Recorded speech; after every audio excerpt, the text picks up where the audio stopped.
Hospital Reporters Pride and Dignity, Stop the New World Order. Welcome to Panwo TV. This is the Apollo Detectives, again, back with more. And it's a debate. Yes, something has happened which has almost made history, actually, when it comes to investigations into the moon landings, which differ from the official story.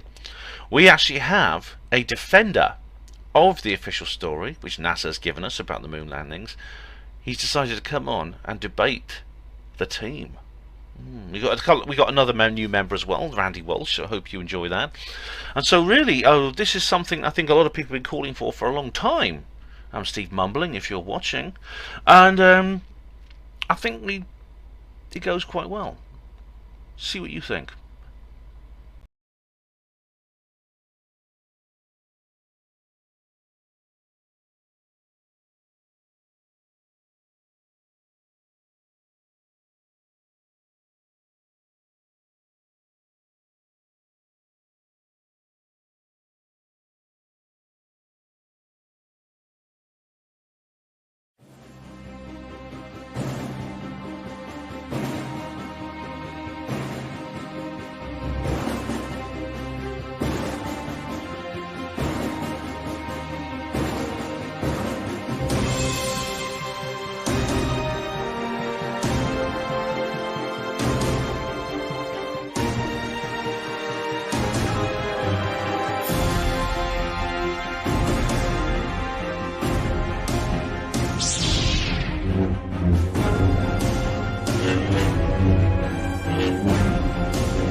And welcome everybody. This is Apollo Detectives Part 6. Yes, we're back again. Oh, some of these faces you'll recognise because they're faces who've been on before. We've also got some new faces, so it's a completely different. It's going to be a bit different this one, I think, and it should stand out a little bit. So I'm looking forward to that.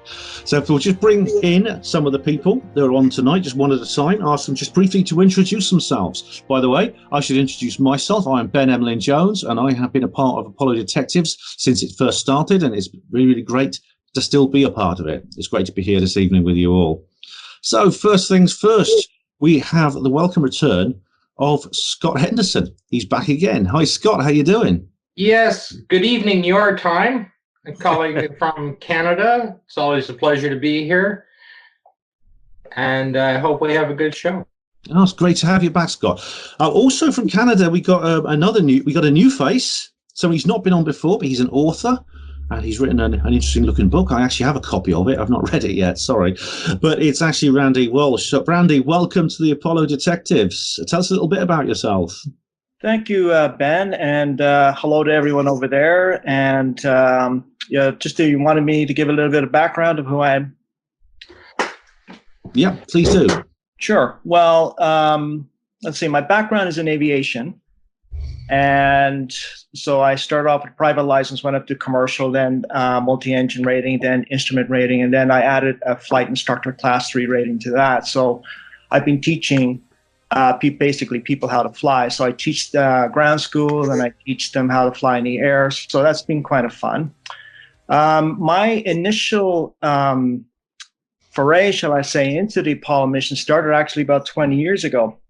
And I must say that up until that point, I fully believed in the Apollo missions. I mean, I remember watching it live when Apollo 11 had launched. But it was about 20 years ago when I had come back and came in from work one night and just happened to turn on, and it just happened to be watching Jim Lovell. Now, Jim Lovell, for those that are out there watching, was the commander of Apollo 13. And he was talking about his, the problems that they were having with the accident and how they had to sort of use the gravity system around the moon and their method of navigation. That was my initial look into what was really going on, because some of the things he said I found a little interesting, and some of the methods that they were using for navigation was precarious, to say the least. So I can get into all of that during my presentation. But that's I look forward to hearing you. You are one of several people tonight having an actual presentation, which we're going to discuss. Yeah. But before we get on to that, we will come to, I think, Marcus Allen, who is back again. I think you have been on you are our most regular Apollo detective. I think we have to call you Chief Inspector. You've been on all of them, haven't you? You're very kind, man. Thank you. Obviously, at some point, you'll say, we don't want that Marcus anymore. He's complete nonsense. When people get bored of you, we'll do that, Marcus, but that hasn't happened yet, so welcome back. I'm sure that the comments in the comment section under this, when this is posted onto the Apollo Detectives website, will tell me when I've outstayed my welcome, but it hasn't happened yet. Because one thing I would say, you can tell that I'm a very old and decrepit person who's been around so long, it's hard to remember when I started, but I have the hard copy version of everybody's virtual files. I have some of the most impressive things, such as the Apollo 11 press kit in hard copy. Wow, that's unique. Pages of it. I also have the Apollo 11 workshop manual. So when they couldn't get off the moon, they would bring this with them. The Haynes workshop manual, which would allow them to repair their craft on site with WD-40. That's what everybody used. Did they have I hope it had a toolbox with it. I mean, I've got the Starship Enterprise one from that publisher, so great. If I can cope with that, I'm sure that they can cope with the Lunar module. But thanks, Marcus. Thank you very much for coming back. And now we should go to one of our producers. It's Andrew Chaplin. Hi, Andrew. How are you? Hello, Ben. How's your COVID-19 situation? Has that kind of disappeared now? I've still got this lingering cough. I have got over it. And, of course, I've just found out that two of the guys I used to serve with in the hospital have passed away, sadly, which is very upsetting. Yeah, several people in the NHS have passed away. But I myself, I've recovered, but I've still got I'll mute if I have to cough, because... but I still have this little lingering cough. It's hopefully... have you had it yet? No, luckily I've taken social distancing fairly seriously and just stayed in like a boring so-and-so. I go running and I go kind of jogging sometimes, but apart from that, just stay indoors. Oh, definitely, Andy, you've got to get your Boris's one a day. You're entitled to that. But yeah, I'm doing that. Definitely. But good luck with that. And now we're going to move to another newcomer to the Apollo Detectives. It is Blue Earth Thing. Now, Blue Earth Thing has a YouTube channel, and if you want to know what it is, it's very simple because it's that name. And so, Blue, welcome to the Apollo Detectives. I think you're going to be probably our most unusual guest because you have a different opinion, I think, to the rest of us. So we'll look forward to hearing that. Tell us a bit about yourself. Yeah, hey guys, I'm Blue Earth Thing, and like you said, I have a small YouTube channel in which I just post various videos about sometimes rockets. Sometimes I go on and talk about conspiracy theorists and stuff like that. I'm actually the only one on the show, I think, that believes that we landed on the moon. So far, yeah. Yeah, 100%. And my background in this stuff is not anything spectacular. I'm not an expert or anything like that. I just casually enjoy studying some space here and there. And I like talking about rocketry and airplanes and various technical stuff. That's basically it. Great. Well, I appreciate you joining us because we've been looking to get someone who will put forward an alternative view to the ones that we tend to talk about. So thanks very much for being here, Blue. And now finally, we come in, well, not finally, but we are coming along to, there's a lot of people here tonight, as you'll notice. We have, once again, Trevor Weaver. He's an author as well. So Trevor, welcome back. It's good to see you. I think it's your third visit to Apollo Detective, isn't it? Yeah, probably. 3.5 I've had. Oh, all right, 3.5. Make it 4 tonight. Last session I always made it. My background, if someone was interested, I started a software company in '69, interestingly. I had that until '79, and then I went off and I was a United Nations diplomat for the remainder of my career. I retired at 49 years old, so I mean, I've had plenty of time since then. But I was a great believer until, 2 years ago, that we actually landed on the moon. I was convinced of it. I used to argue with my children, and that's the reason why we have the first book that I wrote, Man on the Moon, Fact or Fiction. It was to convince my children that we actually landed on the moon. I was looking for more evidence because the only thing I told them at the time was that they left retro reflectors on the moon, so it must be true. That was, and of course, that was probably one of the worst things I could have given. Well, in the short time, you certainly made up for it in the short time. You know, you've written another book. I know which you released on the 50th anniversary last year. We discussed that once we discussed on the show. What's that book called again? I don't know, actually. You wrote it, Trevor. Apollo Moonhawks, how did they do it? It describes how they actually managed to convince everybody, including the operatives in NASA, that it was a real thing.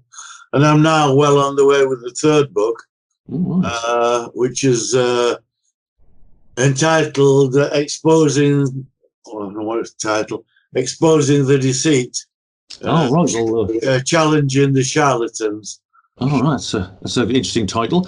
Well, finally this evening, last but not least, we have our another producer. It is the guy who basically is, along with Andy, is one of the people who does the workhorse behind this, who does all the hard work so we don't have to. It's Neil Geddes-Ward. Hi, Neil. Hello. Hi, Ben. Hi, everybody. It's good to have another Apollo Detective so quickly. So it's this is the second one within about 2 weeks. So that is obviously because we're allowed to do it because we have this freedom at home time now, so that we've got lots of time to play. So it means that we can all go to our Nexus magazines and YouTubes and various other conspiracy websites or even books now and read up more stuff. I've spent a lot of time in the past few weeks looking through a lot of the lunar photography, finding strange anomalies on the lunar surface, and that is because Scott had found lots of interesting things in his research that inspired me to have a dig deep in some of these lunar photography things, and I found a few interesting things of late as well. So yeah, glad to be back for another one. Nice to see everybody here. Right, I've got to thank you very much for all the editing and things you did on the last one as well, because it came out within a couple of days. So I'm sure I join all of us, and indeed many of the viewers, in expressing my appreciation for that, Neil. So well done for that. Thank you. Also, it just goes to show that new information is always coming up. When Neil brought up some completely new evidence, which was very interesting to talk about. So that's all of us, 8 people. It's a fully packed lineup tonight, ladies and gentlemen. Full house here at Apollo Detectives. But now we're going to begin with a presentation. Now, no one agreed this beforehand. So does anyone want to put their hand up? First one who puts their hand up gets to do their presentation first. Don't all jump at once. I think Blue should do it. Ash, Nah. You don't have one, do you, Blue? Randy's put his hand up. Randy's hand. Okay, Randy put his hand up first. So go ahead, Mr. Walsh, and give us your presentation, and we'll discuss it. Sure. Well, as I said in my introduction earlier, I think what really got my attention was 20 years ago. I happened to just come in from work one evening, turned on TV, and it just happened to be a documentary. Now, at the time, I didn't realize what mission they were talking about. It was an Apollo mission. But then I heard them talking about the need to use the moon as a gravity assist. I knew right away that was Apollo 13. I knew that much at that time. And then I realized the commander, Jim Lovell, was talking about their method of navigation. And what he was saying is that, he was sort of talking about their conversation in the lunar module cockpit, and that is, they needed to make a course correction. So what he was talking about was how the interaction between him and the other astronaut was, he was instructing him that no matter what you do, when you full power, keep the Earth within a grid pattern on the window. Now, I specifically remember him saying the grid pattern on the lunar module window. Now, that scene was actually depicted in Ron Howard's movie Apollo 13. But that's not exactly what the official version says. But that was actually done more for dramatics. What he was really talking about, or what he meant to talk about, was that they were actually looking through the optics. Now, they were looking through the optics to keep the Earth pattern, the Earth within a grid pattern in the optics. Now, for those of you who don't know what the optics are, that was the part of the navigation system that they used to look through to get star sightings, so as they can then interface with the Apollo guidance computer and get a position fix. So what that told me at that point is that they were using a combination of computer assist with visual assist. Now, for those of you that don't know much about navigation, when you're using visual clues, you're not getting a lot of precision. Now, the reason why they had to use the optics, by the way, to get a position fix was for a simple reason, when keeping the Earth within a grid pattern, for the simple reason that they were, of course, at that point, they had moved from the command module into the lunar module during the Apollo 13 crisis. You know, the explosion, the oxygen tank explosion, so on and so forth. And when they had swung around the moon, they needed to use that as, remember, they were in an elliptical orbit. So they were basically going to use that they were on a free trajectory back, and they were going to use the lunar module engine, because remember, the command module and the service module were powered down due to the explosion. So they had moved into the lunar module. So when he was talking about how they have to fire up the lunar module engine, and then they'd have to do a visual check to make sure that the Earth was in a grid pattern in the optics, that to me sounded very precarious. And that was my very first indication that something wasn't right here in terms of navigating. As a pilot, when you're using visual clues, it's actually a form of dead reckoning. So you're using dead reckoning navigation. And you're not talking a lot of precision here. And it doesn't take long for you to be off course. To use that kind of method to get yourself 240,000 miles away from the moon back to the Earth is precarious, to say the least. I mean, if you're off by 0.01 degree, you could find yourself 100, if not thousands of miles off course. So that was my first sort of my doubt. That was the first time I actually started having doubts, because I thought that was a little bit peculiar, given the sophistication that we were led to believe that they were using in terms of getting there and back. So that led into, I really didn't pay much attention after that, but then about 10 years ago, I started looking into it a bit more, and I came across some, I started reading all the books. And when I mean books, I'm talking about books that support the Apollo moon missions. So I'm looking at books by space historians. The one that Marcus has, I actually have a similar one. So I was looking at books like that.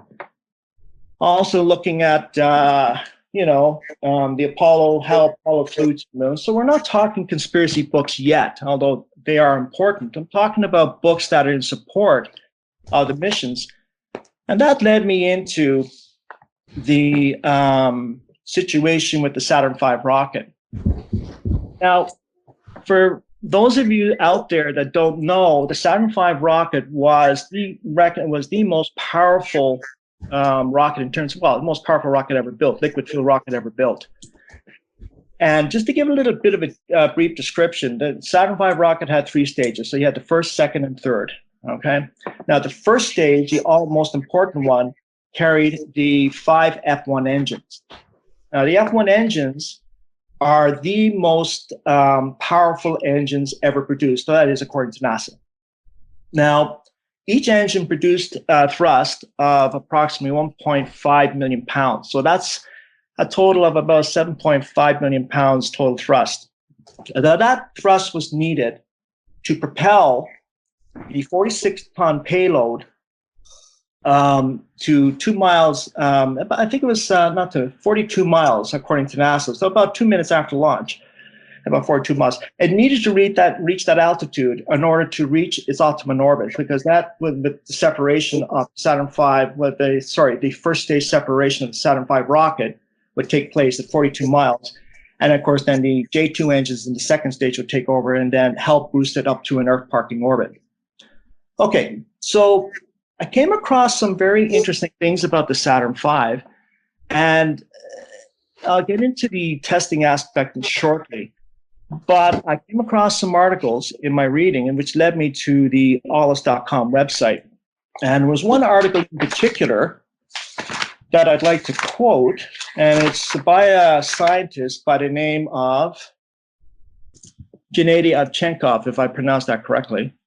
So that's a Russian scientist, and that was translated into English for the ALICE website. And he did a very, very mathematical prose on the Saturn V F1 engines. And it's a 60-page article. It makes some very tough reading. It's very mathematical, so it's very difficult. It takes a lot to navigate around it. But the basic premise is that he said that the F1 engines were not producing the thrust that was necessary to propel the payload into low Earth orbit. And if you can't propel the payload into low Earth orbit, then you're definitely not going to have an Apollo moon landing.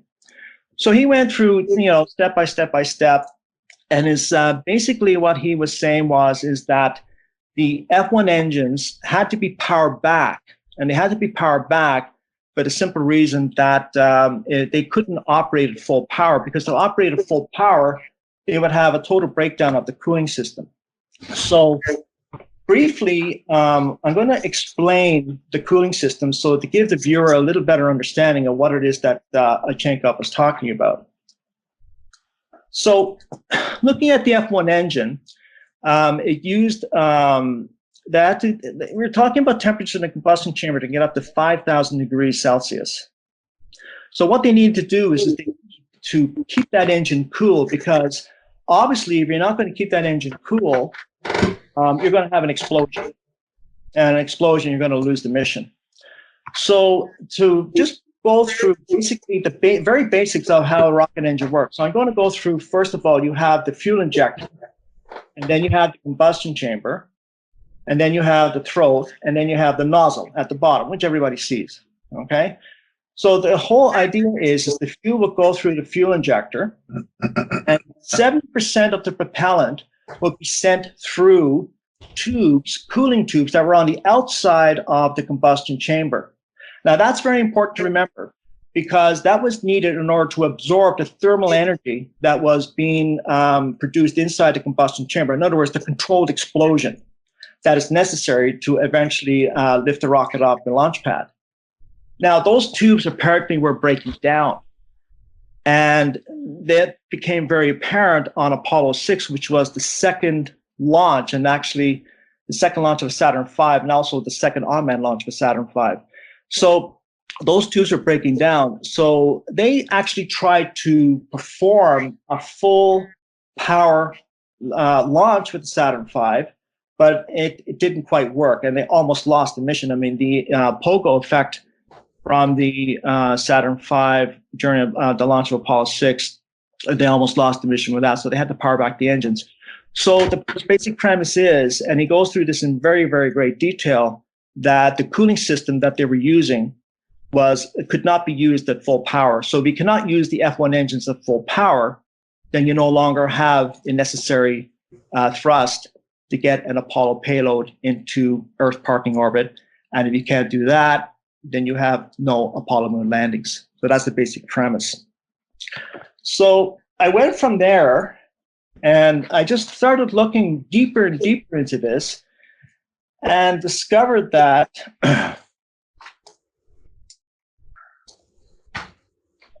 that they had to. Another very interesting point about this is that they, after the F1 engines, after the ending of the Apollo program, it's very interesting to note that the cooling system was never used again. And to this day, the NASA has now referred to using a Soviet cooling system instead of the American-style cooling system for its rocket engines. So that's another point that has to be remembered. So that basically led into, well, if they couldn't get the Saturn V, if they couldn't get enough payload into, so what was the whole Apollo program all about? So that's basically my premise right now. And so, I'm prepared to answer questions if anybody has any. Well, thanks very much, Randy. And you've basically made two separate points here. One is the navigation of Apollo 13, and the other is the issue to do with the Saturn V F1 engine. So does anyone want to comment on on what? I'd just like to add a couple of things. Is that Randy? Scott, go ahead. Not this one. This is the official page for NASA for the F1 engines.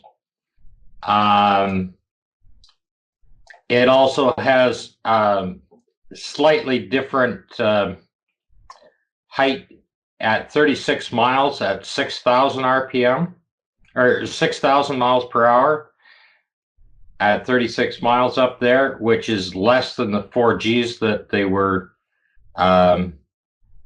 claiming on its liftoff. Is the 36 miles when the first stage separation occurs? Actually, just to interrupt, the official version, Scott will speak to this in a second, the official version is 42 miles. 42 miles, 2 minutes after launch. But as Scott is going to point out, that narrative is now changing slightly. So let Scott take it from there. But I think I just want to emphasize one point, and this is something that, you know, I've been arguing back and forth with for apologists for the Apollo moon missions, is that they'll come back and say, well, you know, Randy, the F1 engines weren't needed to get to low Earth orbit. No, specifically, if you want to break it down, that's true. But what the F1 engines were needed for, and they had to be working at full power for this to happen, is that they needed to reach a certain altitude, and that is 42 miles, 2 minutes after launch from the pad. And that is the significant point that needs to be made here, is that it had to reach that altitude before the J2 engines kicked in to then boost it up to Earth parking orbit. Now, if you don't reach 42 miles, and we'll get into later how we know now that it didn't, 2 minutes after launch, then you're not going to reach Earth parking orbit, let alone low Earth orbit. You're not going to reach Earth parking orbit. So that point I want to emphasize is, yes, the F1 engines were not directly going to get you to low Earth orbit, but if you didn't get the Saturn V with the Apollo payload to a certain altitude that was calculated, supposed to have been calculated, naturally so, then you're not going to make it to Earth parking orbit with that Apollo payload on board. And that's the point that I want to make clear, is that you have to get it to that altitude 2 minutes after launch for then the J2 engines to kick in and boost it up.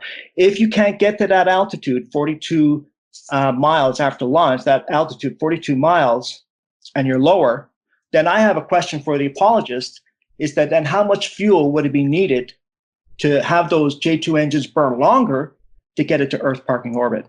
Sorry, Scott. Yeah, that's okay. There's the second engine cut off at 109 miles that I'm showing, and there's the final shut off at 118 miles on it. But that's one official version. This is the other official version right up here, saying that it's only 36 miles at 6,000 miles an hour, and at 42 miles you're almost at 12,000 miles an hour, and that's a huge difference. And if you want to see the detail that NASA has now given on this website, here's the PDF file for the F1 rocket engines, and if you click it, this is what you get. Yeah. I just wanted to make that very, very clear that they are actively deleting information all of the time. Just wanted to put that out there, because when I was looking for a few things for Randy to display, and I wanted some schematics of the engine.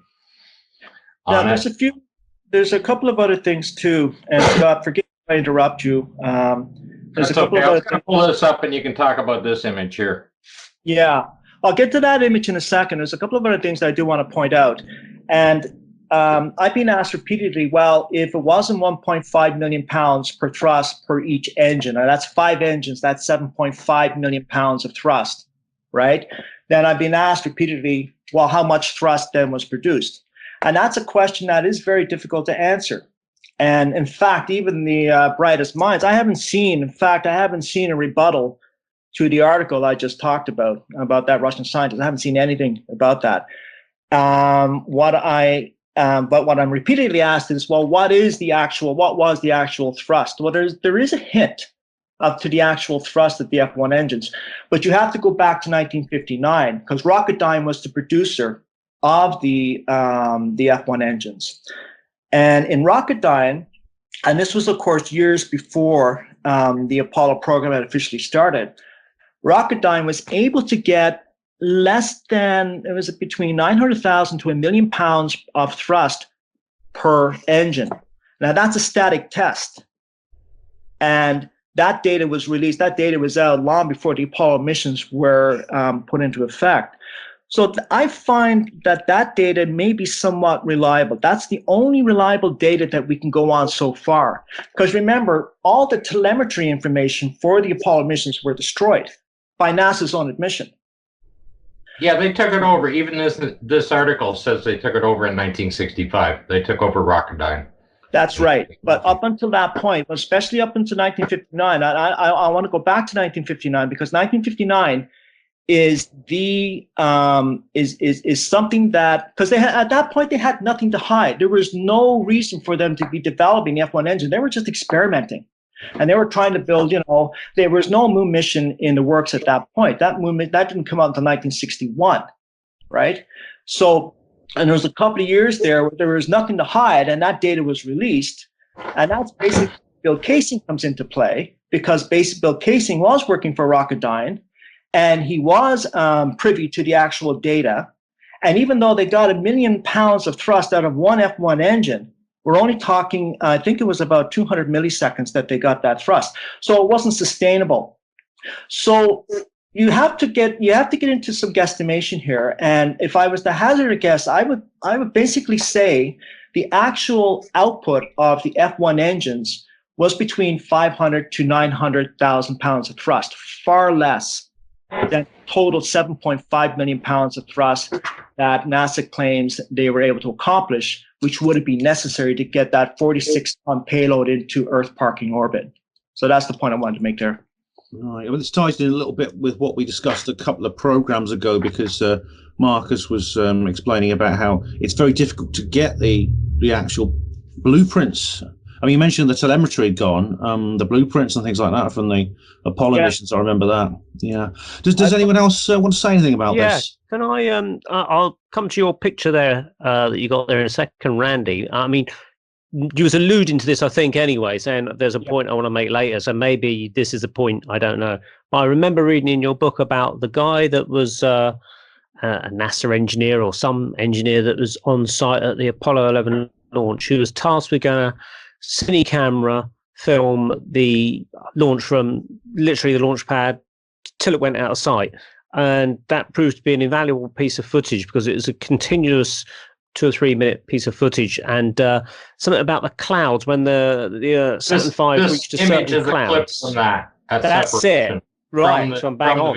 So, yeah, that was by an individual called Phil Palacio. Phil Palacio was actually, he worked for IBM and he was on contract to NASA. He worked directly in the Apollo program. He worked on a couple of missions.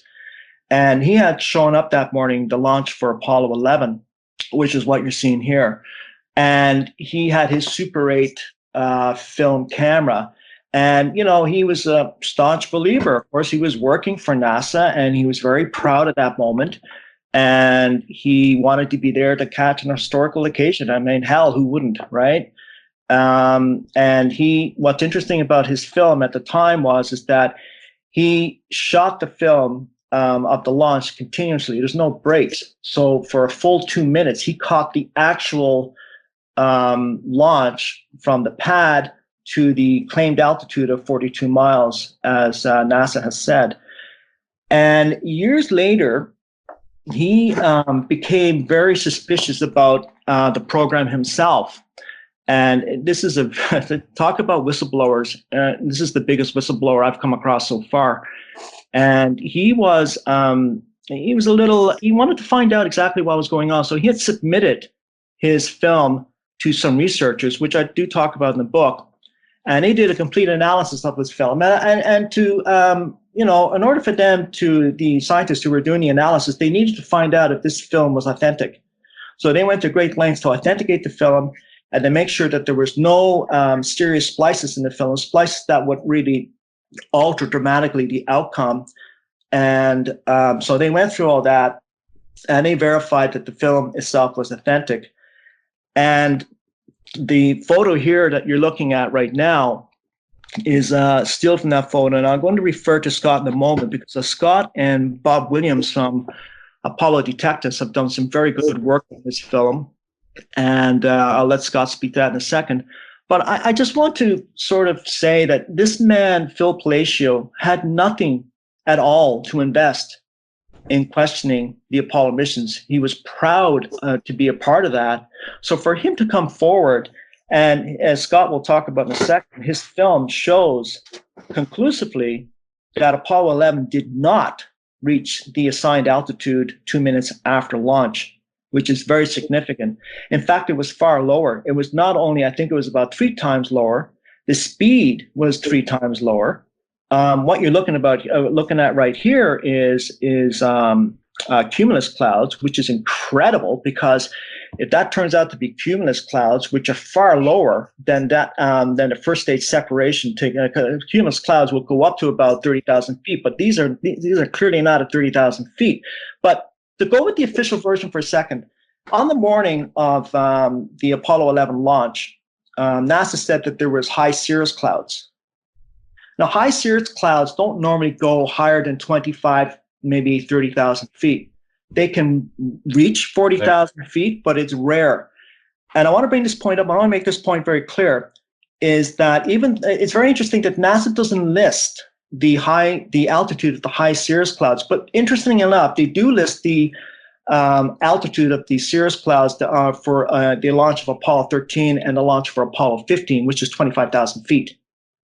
So the weather conditions were very comparable for all the launches. So it is safe to assume that the cirrus clouds on the launch of Apollo 11 were 25,000 feet. And here's the other point that's very interesting too, is that it was calculated, and I put this in the book, and I go through all this in the book. So if I forget a little bit of it, if anybody's read the book recently, I should read my own book actually again. It's Apollo, when Apollo 11 went through, when it punched through the cirrus clouds, it was not at the altitude that it should have been. So that's all explained in the book, but that kind of definitively shows, again, there's another point of view and another angle that shows that the Apollo 11 was not where it should have been even 1 minute after launch, let alone 2 minutes. So I just wanted to put that in before. And I'll let Scott now talk about this slide here and the work that him and Bob Williams are doing, which is really excellent. I actually am going to be putting their work in my second book, which I'll get to later. Great. Well, Okay. what Robert and I were doing was calculating the distance using the actual video, and you can actually take the length of the rocket frame by frame and calculate the distance it's traveling through that. And that's been previously done, and the article is by Pop-Up on the Ollis site as well. He's done the same thing and come out to approximately 11 miles was what it was doing at. Here's a calculator that you can get online to calculate your linear motion and your distance and time. And if you use that calculator and work out the fact that this is length, height times downrange, and it keeps you underneath the clouds because the clouds aren't going to be more than 6 miles high. And this is separating underneath the clouds approximately 11 miles down. Okay, and the speed that it would be traveling at is just under 500 miles an hour. This chart here shows you the speed of sound as it changes over height in the atmosphere and with height and temperature in the atmosphere, showing you the speed of sound is going. And at no time has anyone ever recorded a sonic boom from crossing the speed of sound. If you go with the official version, it's going to be within under 20 seconds from launch. It takes about 12 seconds to clear the tower. After that, it has to accelerate. And with the next few seconds after that, there's going to be a sonic boom. Okay? If it's traveling at 6,000 miles an hour at 36 miles, even on that version, or 12,000 miles an hour at 42 miles up, there's going to be a sonic boom. And as you can see, the speed of sound here in the blue changes. It actually slows down as you go up. It's here's meters per second down here, 250 to 350 right here, and it's just running under the 300 up in this range here. So the sonic boom would be there, very evident within 20 seconds after the launch, and at no time has any recording of a Saturn V rocket launching recorded a sonic boom. And just to add to what Scott is saying, I mentioned in my initial presentation, the launch of Apollo 6, and I just want to elaborate just a little bit more, just to show how we arrived at this. Apollo 6, it's on record. They had serious pogo oscillations. The pogo oscillations, for the viewers that are watching, is basically it's a vibration of the longitudinal axis of the rocket. So it's just severely vibrating. If there had to be astronauts on the rocket that day, they would have had to abort the mission. That's how bad that was. Now, NASA's given all kinds of indications and all kinds of guesses as to what was causing the fuel lines to break and for the F1 engines to actually. This is very interesting. NASA doesn't admit to the F1 engines faltering, but it was the F1 engines that were faltering that actually caused the pogo effect. NASA says that the F1 engines were working perfectly, but that's not what I have read in many researchers who actually support the Apollo missions. I'll get to that in a second.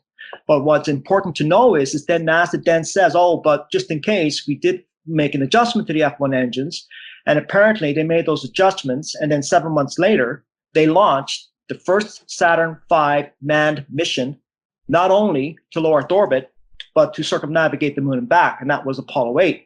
So in 7 months from Apollo 6, and the almost disastrous mission of Apollo 6, in 7 months, they went to fixing the problems without any further testing of the F1 engines. And that really was a startling conclusion for me. Now, this is very interesting. I read this from a space historian from America in Space series. It's called Saturn V, America's Rocket to the Moon by Eugene Reichel. I'm sure if you look him up, he's a staunch NASA supporter. And there's a very interesting paragraph in here from him that I would like to read. And this is regarding the F1 engines. And I talked about the combustion instabilities of the chamber, and that because of the cooling system, they weren't able to maintain the proper temperatures. So and the cooling system is, you have to have that cooling system working perfectly. And my feeling is, and it's not my feeling is I'm pretty sure of this, that the only way to get the F1 engines to work in any semblance of perfection is to throttle back. Now, here's a very interesting conclusion from this author. Again, Eugene Reichel. And he says this about the F1 engine instabilities and the problems they were having. And I quote, "The spontaneous combustion instabilities never reappeared until the end. However, the problem was never completely understood." In other words, he's saying it right there. We fixed it, but we don't know how. Then he says, "To this day, it remains a constant problem in large rocket engines for which an individual empirical solution has to be found." Now he's saying that, well, we fixed it then, but we don't know what the problem is now. And then he says, "To the disappointment of the engineers, a model was never found which they could generally overcome the problem." That is regarding the F1 engines and the perfection that we are told worked to get the Apollo missions to the moon and back. Right. Well, there's a massive amount of, thanks very much for that, Randy and Scott. I appreciate that long, detailed presentation there. There's a massive amount of material there. I'd love to know what Blue thinks about this, because I know he has a different view. Obviously, there's a lot here, Blue, but just take your pick from the points that have been made. Okay. I wrote a couple things down. First off, I truly do think that Randy's overplaying the tremendous failure that is Apollo 6, because it worked and mission was accomplished. They tested the engines, they tested the rocket and everything like that. It didn't reach its prime altitude, but that's not just because of the F1 engine's failures. That's because also the J2 engines had problems, and the engines after that. There was a lot of problems with that, but it still succeeded. And I don't see that as a problem for Apollo. In fact, I see that as just the opposite. That is the test. And then they went in and fixed it. we do the same. I do the same things all the time. When a little backstory about me is that my family, we race cars, and I know you're going to go, oh, Saturn V rockets or race cars. There's nothing similar, but we have problems like this all the time where we have to fix something really quickly, and then we don't get to test it before we go out and try to win a race. And it works a lot because we understand our engine very, very closely. And that's how these engineers understood each individual F1 engine. As you know, each individual F1 engine was not the same. They were all different, every one of them. And they had specific engineers assigned to each engine to keep them running. I could see that easily as one of the reasons why there's not a single model for all the F1 engines, because they're all different, even though they're manufactured basically the same. And we see the same thing with what I work with, race car engines. These race car engines are made by the same person, by the same parts, in the same manner, from the same blueprints, but they all turn out different. So I think that's just a problem that happens when you get very high-powered engines of really any kind. So I don't see a problem here. I don't see any thing that needs to be hidden. I don't see issues. Another thing is, you were talking about how NASA doesn't admit that there was a problem with Apollo 6. Is that correct? No, that's not what I said. Or what did you? Can you say it again? I said NASA doesn't admit to problems with the F1 engines. I never said they didn't. They do admit to a problem with engines. All right. If you go to the Huntsville Space Flight Center, or if you go to Huntsville, the Space Center, and they have a little booth there that specifically is about the problems of the F1 engine. Right, and I just spoke to that problem, and I'd like to respond to your first point. Okay. Is that what you're talking about is good. It's all well and good, and actually I agree with you to a point, but we're not talking about a history of engines leading up to high-powered engines. We're talking about a very unique engine, the F1 engine, that was only tested in actual conditions of flight twice for a total of 4 minutes. So technology, being what it is, always goes through peaks and valleys, and and then there has to be always numerous testing done. We see this all the time in the aviation industry. So what I'm saying is that the problems that were admit to problems with the F1 engines, those problems were never retested again before the launch of Apollo 8.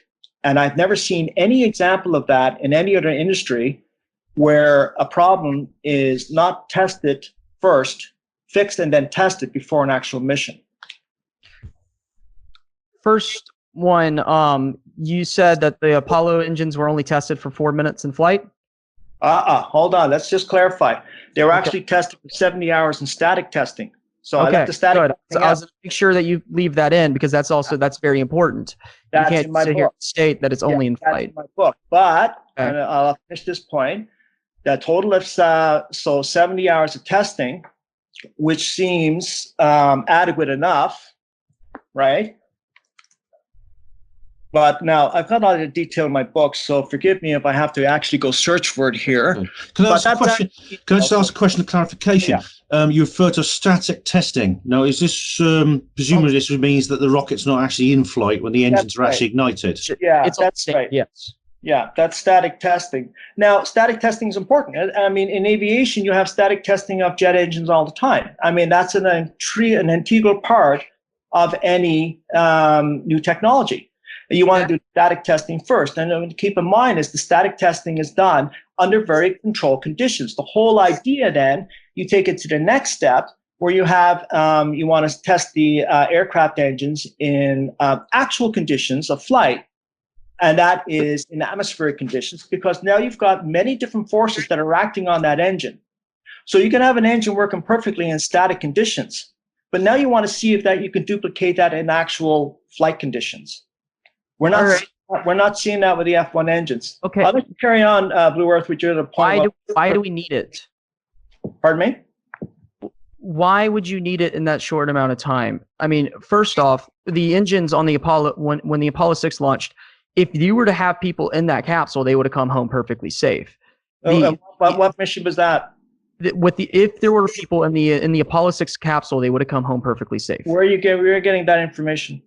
I'm getting that information from just basically estimates, seeing that it didn't blow up. The capsule did return pretty darn safely. It's in one No, but you're piece. saying, hold on a second. I want to know how you came to that conclusion, because NASA does admit to severe poker problems. I Hold on came a to that second. conclusion NASA because the severe poker problems that were so bad it disrupted the fuel Uh-huh. lines, cut off the J2 engines. So yes, it had did to all be that. a serious Right. situation. So how would they have gotten Right. back safe? It did damage the limb that was inside the stand-in limb and all That's- that things. But the capsule in which the astronauts would have been housed in was perfectly fine throughout the So, entire okay, thing. well, I And want you to we're clarify sitting on Earth. Where? Fine from where? Like, I talking can about literally the just show you a airport? picture of it sitting on Earth right now. No, I'm not talking about that. You can have a capsule that may look perfect, but we're talking about the contents of the capsule. What it would have done to the astronauts. Did they go into Earth orbit? Is that what you're saying? And then, sorry. I mean, it did go into Earth orbit, Right into and it Earth did orbit. return. It what? It And what? it returned in good enough condition in which NASA decided, hey, it's fine that we can actually put people on this and try this again. Okay, but what are you basing that on? That's what I need to know. I'm basing that on the events that happened. The On the events that happened. So let's go through the events that happened. Explain the events that happened Hold first. on. Can I talk, please? Sure. Can I talk? I sat through like 20 minutes of you. All right, can I talk? They launched a rocket. Yeah. It basically accomplished what they went for it to do. Right. Okay. It tested the engines. It tested the things. They figured out the problems that were on the rocket. Right. They know what the problems are. So Right. then they go, this thing returns. We have a capsule sitting here. We have a deadline we got to make, and we have money. F1 engines cost a crap ton of money. These rockets cost just so much money. We have to send somebody up. It's logical for me that they would put somebody in the capsule, send it up, and send it back down when it was just proven that that could happen. And they have the few months to fix the next engines, make sure the problem doesn't happen again. And guess what? We saw that happen. We saw it happen. We saw the next rocket go up, Apollo 7, go up. They didn't have hardly any problems other than a cold and a small mutiny. Apollo what? Which one was that? Apollo 7. Apollo 7 was not a Saturn V launch. Oh yeah, good point. Sorry, thank you. I was trying to get that into my video. I was trying to throw in a snide comment for my last YouTube video. I was trying to plug that in. I did that too bad. But no, you're right. You're right. But by the time they did send up the next Apollo rocket, there really weren't that many problems. Okay, so okay. Sorry, are you done? I don't mean to interrupt you again. Yeah, I'm done on this topic. I've got one more I want to talk about with the sonic boom after this. And I'll let you get to that in a second if you don't mind. I just want to respond to the first part. You're basing it on schedule. Is that what you said? You're basing your conclusions on the schedule. I'm basing it on what happened.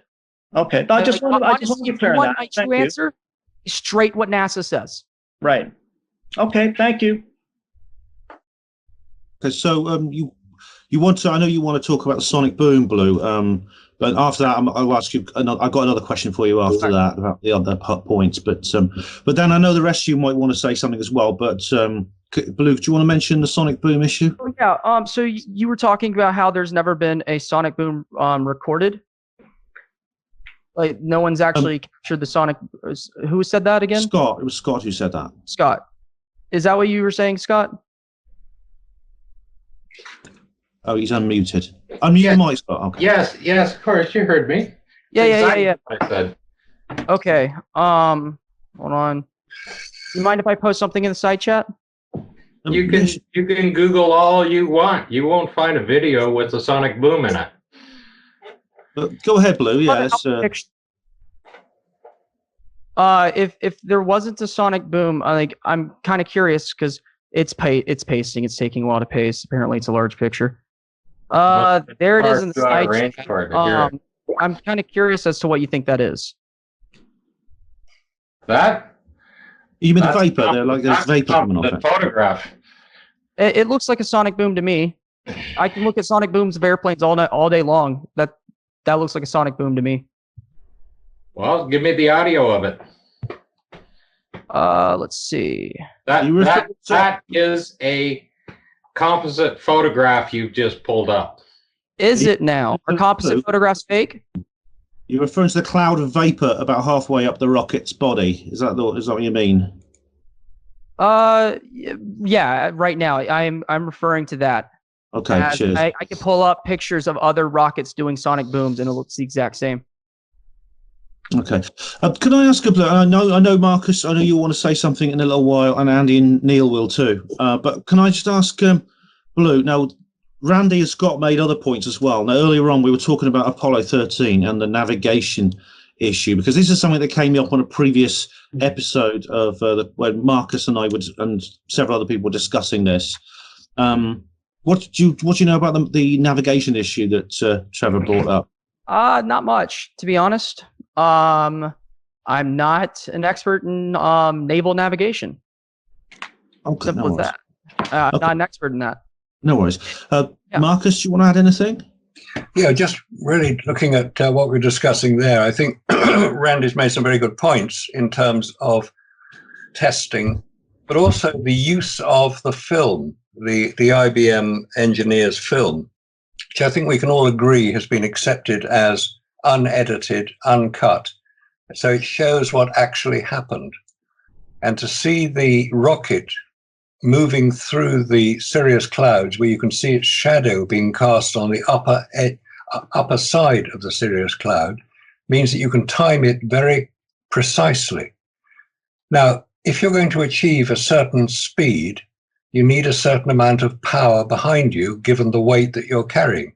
And I usually say, well, you can take a Ford Fiesta with 100 horsepower, and it will get from 0 to 60 in, let's say, 10 seconds. You can take a Ferrari 358 with 400 horsepower, and it will get from 0 to 60 in 4 seconds, or maybe a bit less. The point is that it's the power that's available to do it that moves the weight that you're moving. The same would apply to a rocket. So if there isn't enough power to move it fast enough to reach the speed it has to achieve to get to its objective, which is cut-off point at 42 miles and then launching from there up to 118 miles, you need a certain amount of power if it's carrying the weight it is. Now, if it didn't have the weight on the rocket because there wasn't enough fuel, or the fuel was not sufficient, it wasn't carrying the weight we're told it carried into low Earth orbit, and from then on into translunar injection, which is 46 tons to the moon. So what Randy, I think, has made a case for is that there wasn't sufficient power being generated by the F1 engines. We know what they're supposed to generate, but the question is, did they actually generate it? Did they generate the 1.5 million pounds of thrust each? And if, as you say, it was generating, say, 900,000 pounds per thrust, that means it didn't have the power to launch what we're told it launched. I think 50 years later, we're seeing the same problem with the Space Launch System that is supposed to be able to launch the same weight, 130 tons, into low Earth orbit. You know, that's great advance in scientific achievement in the last 50 years, that they can't do any more than 130 tons. But that's beside the point. They still haven't launched the damn thing yet. So why don't they dig out the old Saturn V rockets? They've got an engine that Jeff Bezos dug out of the Atlantic, and just back engineer the thing. It can't be beyond the wit of man to do that. Because the Saturn V rocket, if it was as successful as we're told it was, would achieve what the Space Launch System is now designed to do. But if it couldn't do it, that would explain, A, why the shuttle had to be developed, because the thing couldn't lift the shuttle into low Earth orbit either. Took 10 years to get the shuttle program up and running. And why don't they just try to recreate some of what was successful with the Space Launch System? It's not making much sense. This is one of the major problems about what we discuss at considerable length and in some detail. It just doesn't make sense in terms of the 50 years of development which is supposed to have happened. Either NASA have gone backwards, which is a terrible indictment on them, or they never achieved what they said they achieved 50 years ago. We will soon find out if it was true or not, because President Trump doesn't like people who don't do what they say they will do, which is go back to the moon. That's it. We on the last program we were talking about the whole thing. I myself do wonder. I mean, because I'm too young to remember this, but I do know that from the science fiction from the '60s, I'm keen on Arthur C. Clarke and people like that. And I do sometimes when I was a little kid, I used to think I used to look forward to the thought that I could take my holidays on the moon when I was an adult. And I think Lytham St. Anne's is the furthest I've got since then. So. I suppose it does seem like progress reached a certain point. It happened very quickly within the first decade of the space race, and then it seemed to stop. And of course, there were deep space probes and things like that, and there was the International Space Station. The Russians put some people on orbiting platforms, but it wasn't what was predicted by space and science fiction and enthusiasts at the time. So that was a big disappointment. I'm sure anyone from that era who could see forward to the present day would gasp in dismay. Yeah, it's 2020. Does anyone else want to add anything there? Yeah, can I respond to the whole technology thing? Of course. I think that the idea that technology has stagnated or NASA has gone backwards in technology is ridiculous. I mean, we're seeing ourselves putting incredible probes and rovers on Mars. We're seeing landing things on comets. The idea that we moved backwards is just insulting, honestly. It's human space flight that we're talking about. We don't need it. Yeah. That's the thing. We don't need it. The only reason why we're going back to the moon is so we can go to Mars. And we just got to the point where we have enough budget to even try that, and we know enough about Mars to even do it.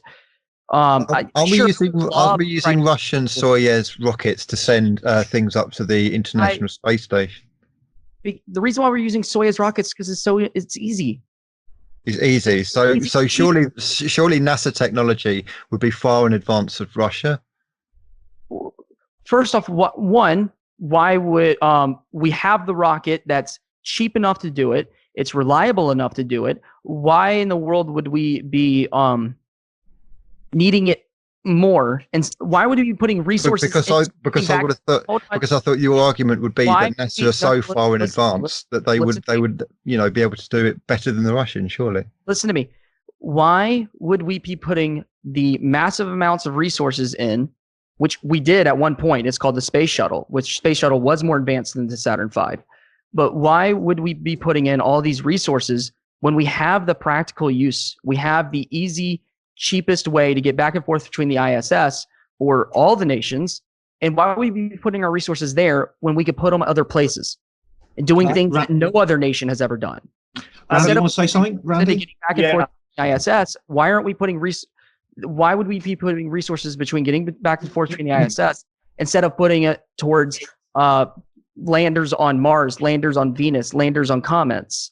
And I don't understand why you expect us to be going to the moon in that different period. I don't understand that. Because I thought that the technology would be advanced enough to do it cheaply and more efficiently better than the Russians would do it.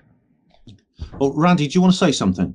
Yeah, there's a couple of points I would like to address regarding what has been talked about.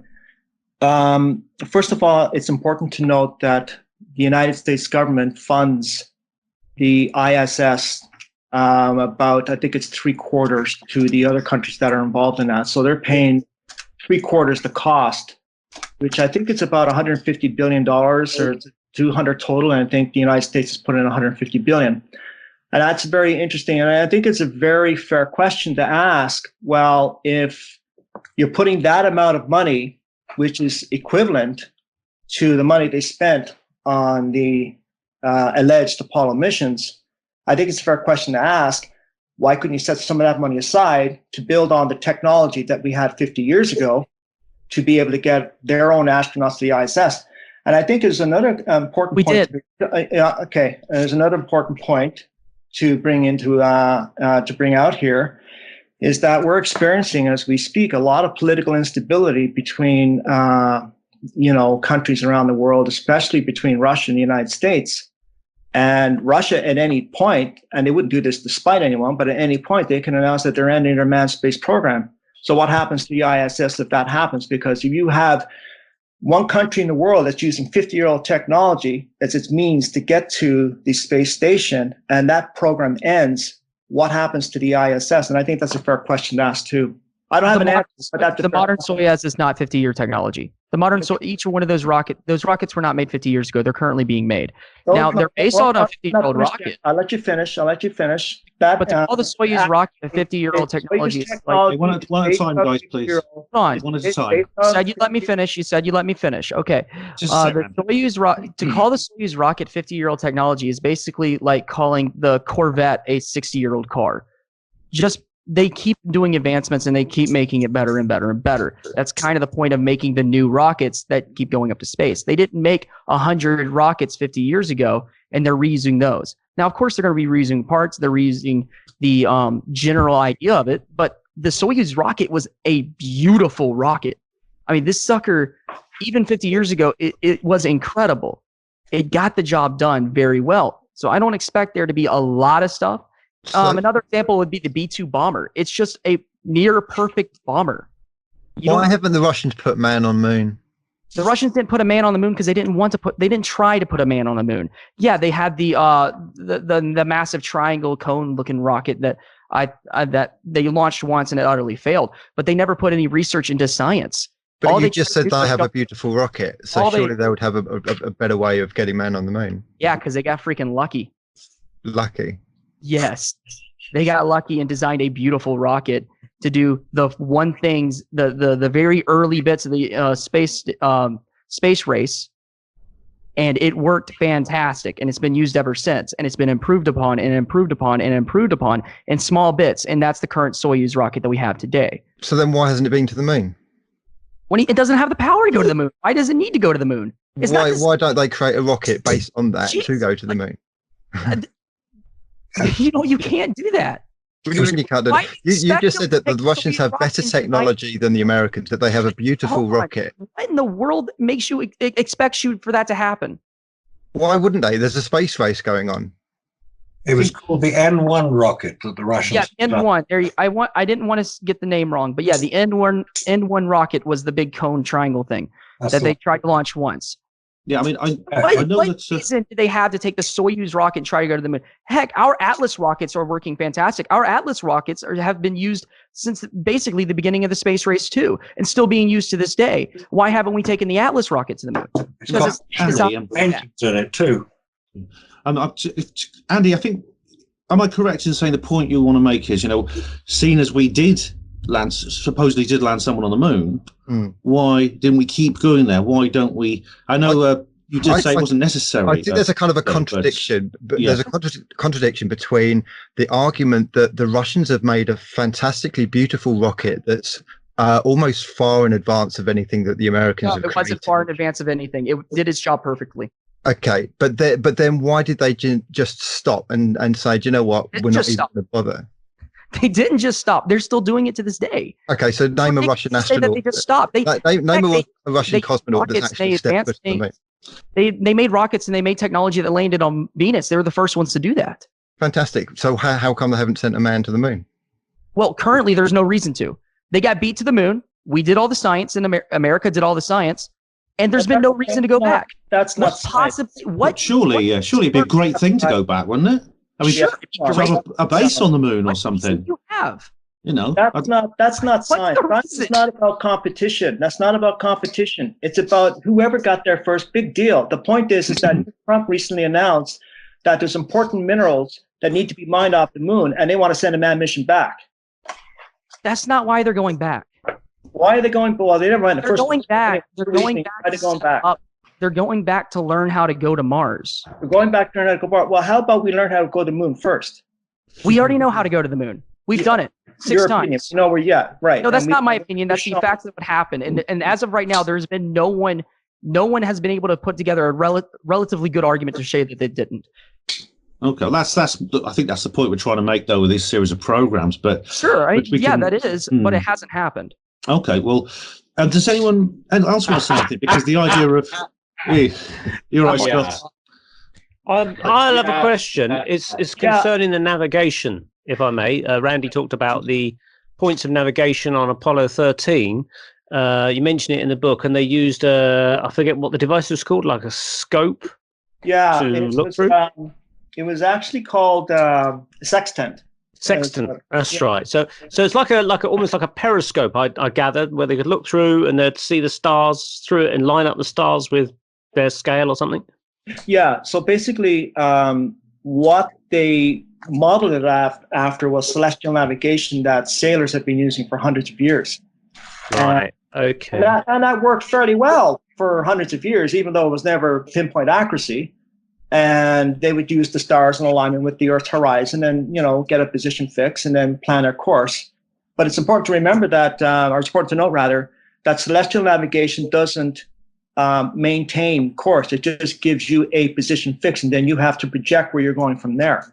That's the method that the Apollo guidance computer used. The Apollo guidance computer required crude interface. So it required them looking through the optics, the sextant. So you'd have a telescope at 1 times magnification, and one I think was at 60 times magnification to get to 2 star sightings, and then to allow take readings from the star sightings and either the Earth's horizon and the Moon's horizon, and then put those coordinates into the Apollo guidance computer, and then use that to align the inertial measuring unit, as well as get a position fix, and then project where you're going from there. That was their method of navigation. Okay. If anybody can see a problem with that, I don't know how else to explain it. No, that's very good. That's very good. The so what I'm getting at is the Apollo 11 press conference when they returned from their mission. Patrick Moore, our British astronomer of late, asked the crew, could you see the stars from the surface of the moon? And there was a kind of slight pause and an embarrassment and things like that, and they were shuffling of feet and pens. And then Mike Collins, who was the navigator, says, I don't remember seeing any stars. And he wasn't even the guy that went down onto the moon. So my point is, if he's saying I don't remember seeing any stars, and yet he was the guy supposedly looking through this sextant device at stars to get them there and back. Yeah, can I speak to that? That's a very interesting point. And we have to also keep in mind that on the Gemini missions, I believe Mike Collins was talking about the abundance of stars that he was able to see while in low Earth orbit. And also keep in mind that for half of his orbit around the moon, he was on the dark side of the moon.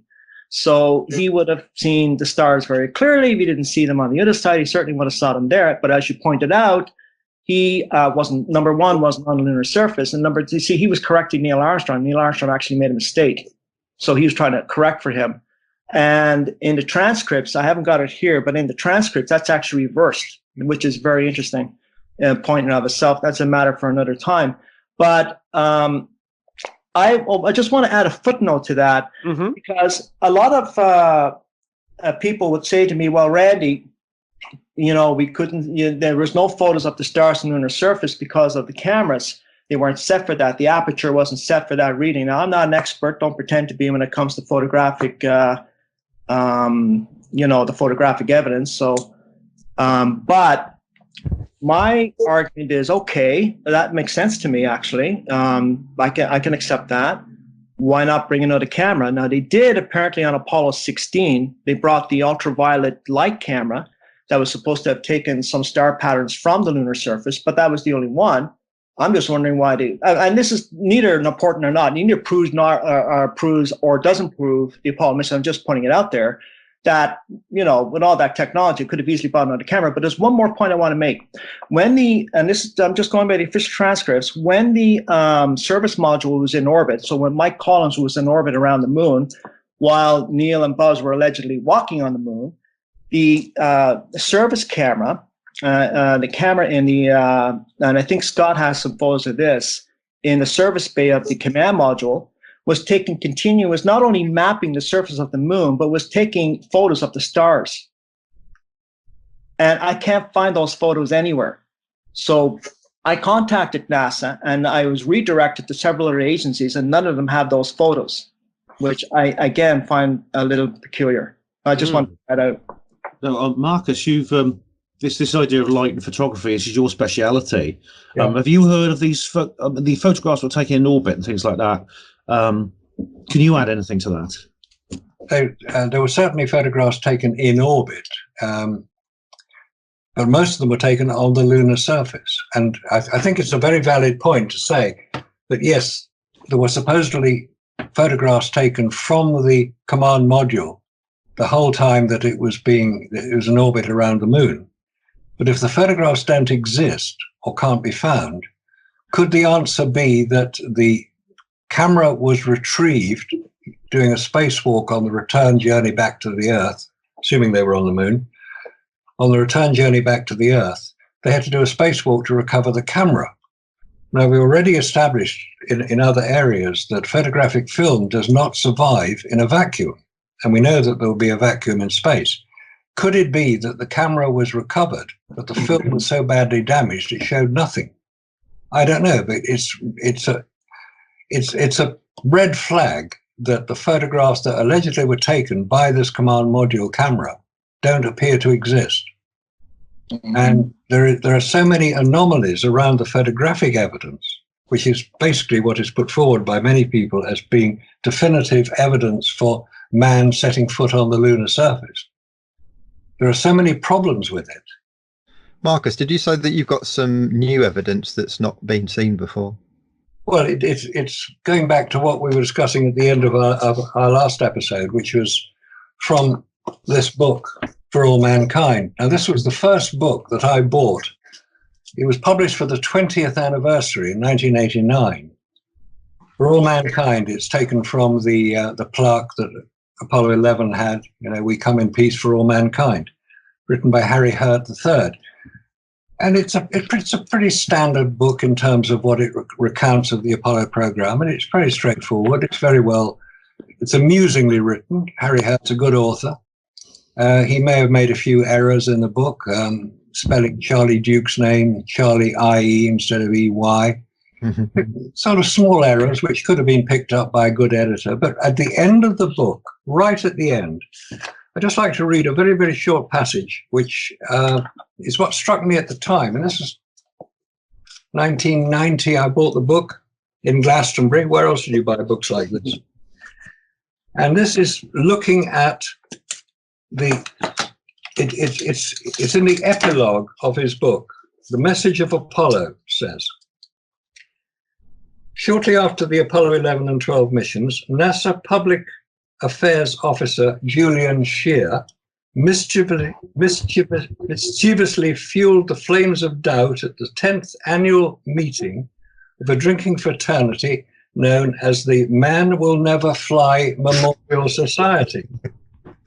Scheer delighted some 200 admittedly inebriated members of the society by narrating a film of astronaut training exercises at a terrestrial moonscape in Michigan that bore an indistinguishable resemblance to the real lunar surface. The purpose of this film is to indicate that you can really fake things on the ground to the point of deception, Scheer informed his audience, definitely inviting them to come to your own decision about whether or not man actually walked on the moon.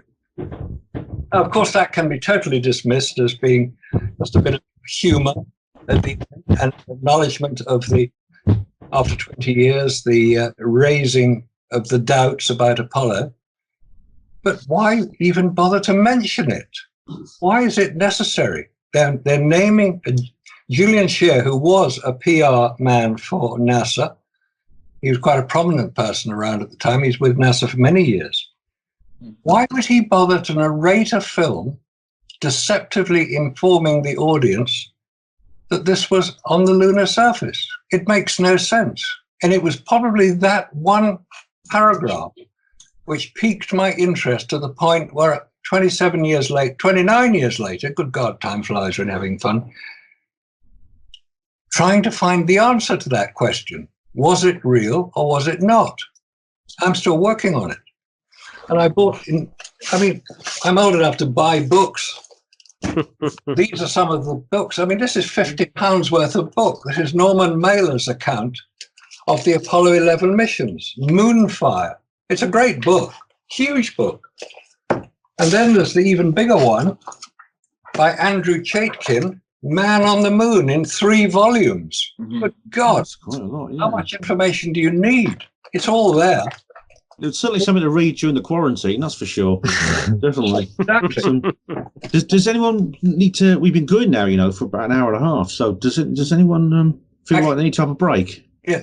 Oh, sorry, Marcus. Had you finished? No, Do you want to carry on, mate? Carry on. I'd Sorry. like to make for Neil. In the last time we were looking at some of those weird things in the Apollo photographs. Mm-hmm.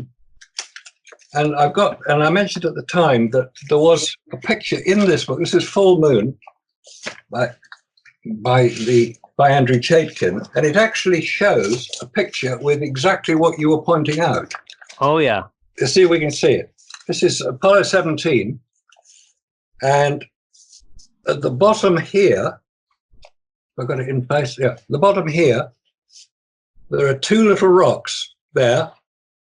Two little rocks there. That's a duplicated image, and you can see it on the picture. They haven't really tried to hide it very much. Marcus, has Scott got that on his computer that we could? Because that your webcam is very grainy at the moment. I don't know if there's a better version we can have on desktop. I probably have the original, and that's probably been modified for the magazine or the book. It's the Tracy's rock on Apollo 17. Split rock, yes. There are three images. If you find the original and it doesn't have that additional bit at the bottom, I can have it in a moment. Okay. Does it have a file number on that image? Is there a file number on that image? Hang on a minute. Just in the thing. It could be AS. I'll tell you what we could do. We could have a break, and then maybe when Marcus has found it, we can bring it up. Maybe. Okay, yeah. Does anyone fancy? Anyone needs to take it up? Anti-gravity on the moon. I think this is the one you're probably referring to, isn't it? Yes, I'm pretty sure it is. If it's showing the beach volleyball player. That's right, yeah. Yeah, it is. That's the one. I mean, I can zoom ahead. Hammer and the feather.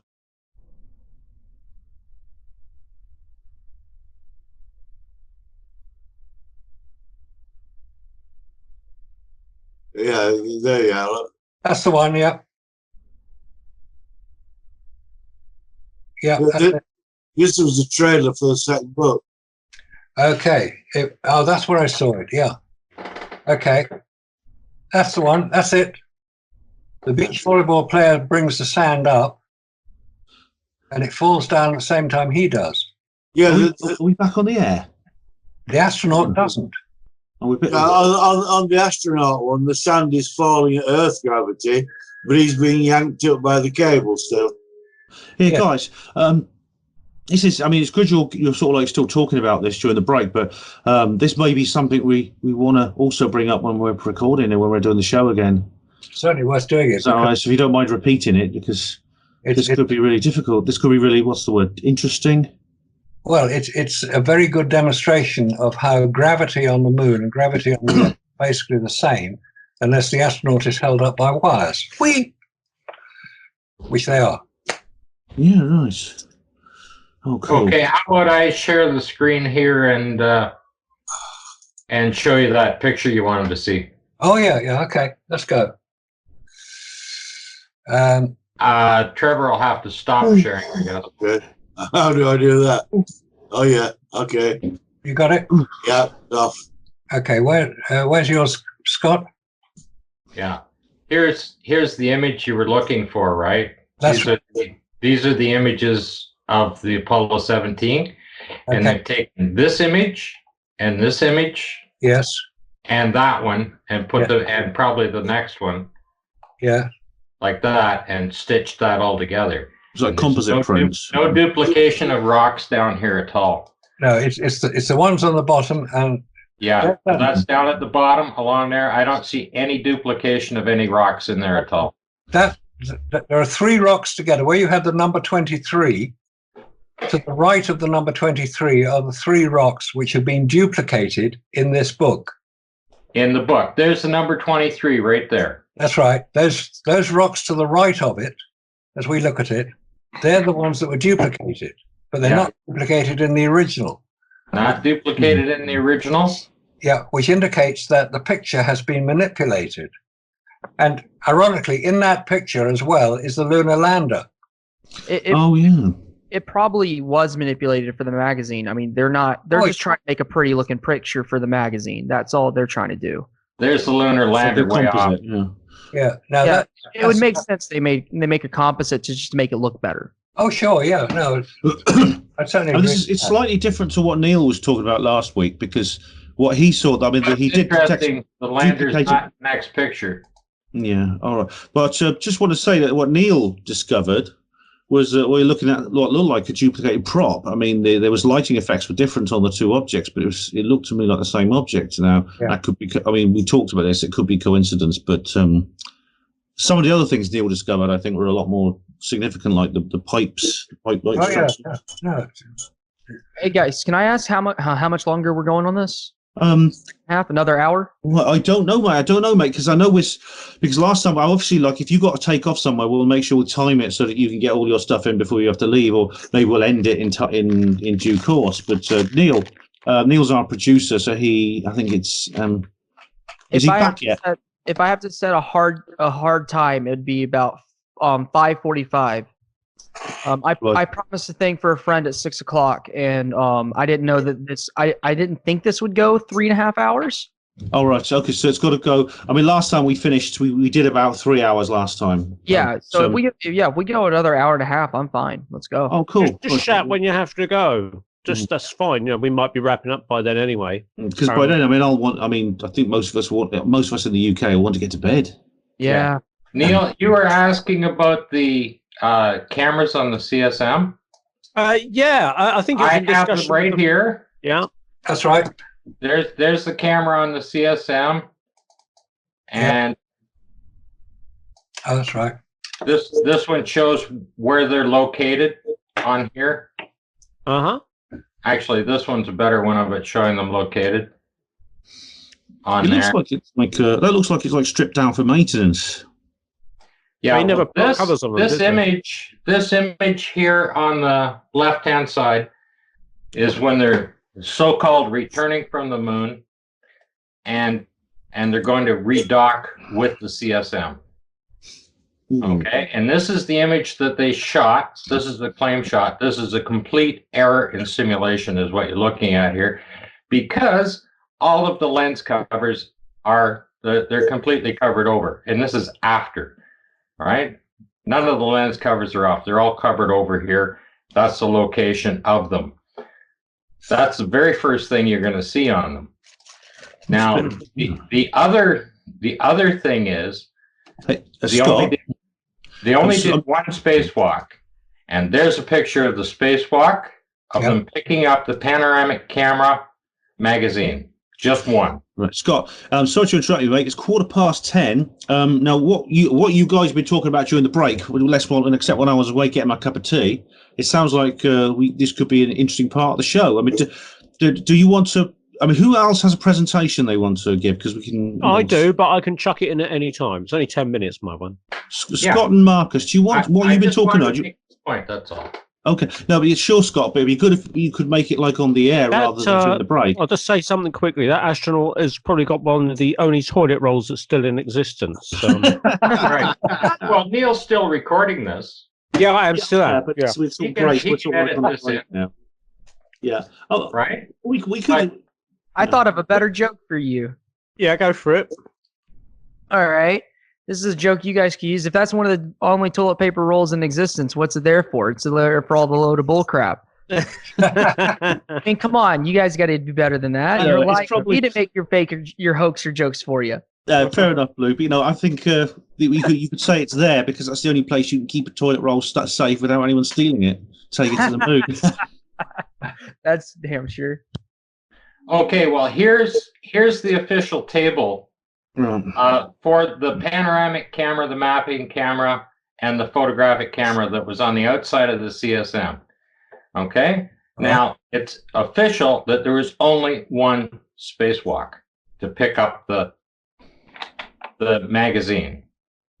However, they had to go out 9 different times because there's 9 different magazines for the panoramic camera. They had 5 more for the mapping camera out there on the outside of this craft. Okay, there's only one recorded spacewalk when they picked it up. The other point being is these film cartridges had to be loaded at launch. Okay, they had to go through the atmosphere, the temperature ranges in the atmosphere on the outside of the vehicle, and they had to go through the Van Allen belts on the outside of the vehicle. And was it pressurized? I mean, Marcus. Absolutely not. Not pressurized. Okay. Nothing pressurized on the outside of that. We talked last one week about recorded spacewalk with a full video. They only picked up one magazine and brought it back in. And of course, one point to remember about the radiation is that we all talk about the Van Allen belts as if nothing happens beyond them. The point is that the space is full of radiation beyond the Van Allen belts. Right. So if they're and there's a different shot, and there's the actual camera shots of them. Okay. They're not pressurized. And have we ever seen any photographs taken by those cameras?